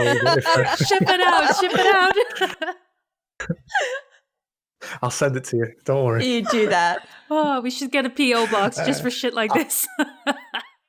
We really should. I made a promise that if Gwenner doesn't appear, Gwenner, if he doesn't appear before the end, then I've got to, I don't know what I had to do, but I had to do something, and everyone's adamant about it as well. So, well, they'll remind you. I'm hoping he'll appear like at the very last chapter when like the world comes together, and he's just there in the background. So you don't have to do whatever embarrassing thing that you have committed to doing. Mm-hmm. All right. Well, that wraps up our discussion. Thank you all for listening to our podcast. We want to thank Andrew and SiCa for joining us. It's been a pleasure. Thank you guys both so much. Thank you for having me. It was very kind of you to invite me, and I've enjoyed it. Time has flown today. Really flown. I'm glad you feel that way. How does it compare to like monologuing about a chapter, like having a discussion with all of us? Well, Andrew does his like group chats too afterwards, right? You're still doing those, aren't you? I think yours is definitely flows a lot better, and I think it's a lot more. Yeah, I enjoy it. Don't tell my team. I enjoy yours. I enjoy doing this more than I would one of my own. Being honest, because there's a lot of different opinions, but it's very structured. Everyone's taking their turns. It's just a lot smoother, and I like it a lot. I might actually have to start watching them in the future every month now until the end.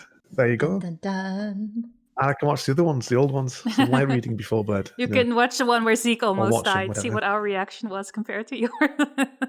Oh, yeah. I'll be sat there crying. You'll be laughing or something, won't you? And SiCa, it's been a pleasure. Thank you, ladies, so much for asking me to come on. Yeah, it was a lot of fun having you here. And surprisingly enough, you didn't bring out the southern twang in Momtaku's voice. I tried so hard. Y'all don't even understand how hard I tried to just slow down my talking, because it's usually when I talk fast that it comes out if I'm kind of in the moment. But I was like, all right, enunciate, like take your time. Yeah, I think you sounded like I thought Momtaku was influencing your acts. Mm-hmm. Well, I'm glad I came off tamed, so that's good. Hopefully they'll understand when they transcribe the podcast. Mm-hmm. I'm sure they will. And SiCa, you were not as feisty as I thought you were going to be. I think that's a good thing. Like, I'm still alive. I still have all my skin intact. Well, I didn't, and I'll be honest, you held back. I tried to behave myself. Andrew, I really thought you and I might have butted heads more. I mean, we really didn't at all. I thought we might have. I think we agreed on a lot of stuff, if I'm being honest with you. I mean, like I said, I didn't know too much about you prior to this. The one thing I did know was Zeke. And for the longest time, for me, Zeke was no. So, and I guarantee if we did a stream with Zeke in it, it would be different.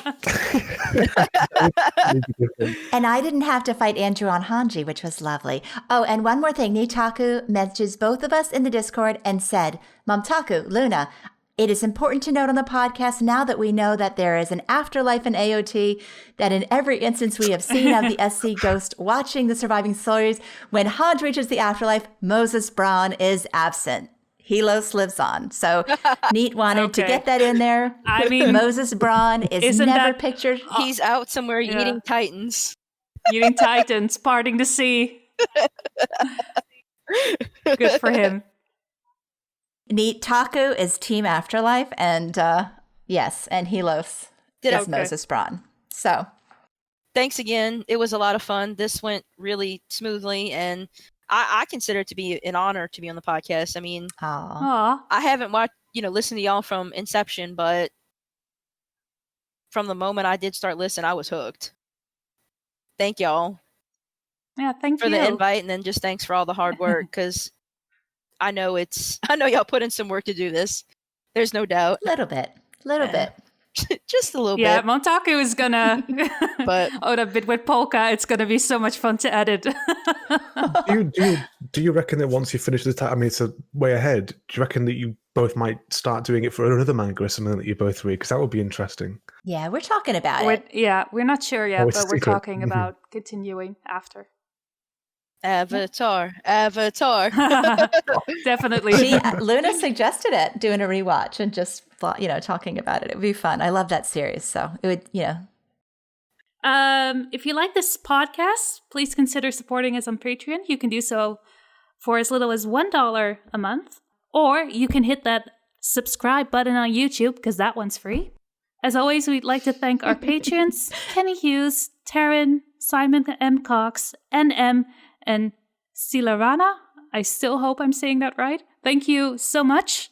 And hopefully this will be our very first transcribed podcast because we've hit our Patreon goal. So, yeah, should be interesting. You can read all our nonsense now as well instead of just having to listen to it. Exactly. Should be good fun. All right. As always, thank you for offering your hearts and your ears. And until next month, bye. Bye. Bye-bye. Bye.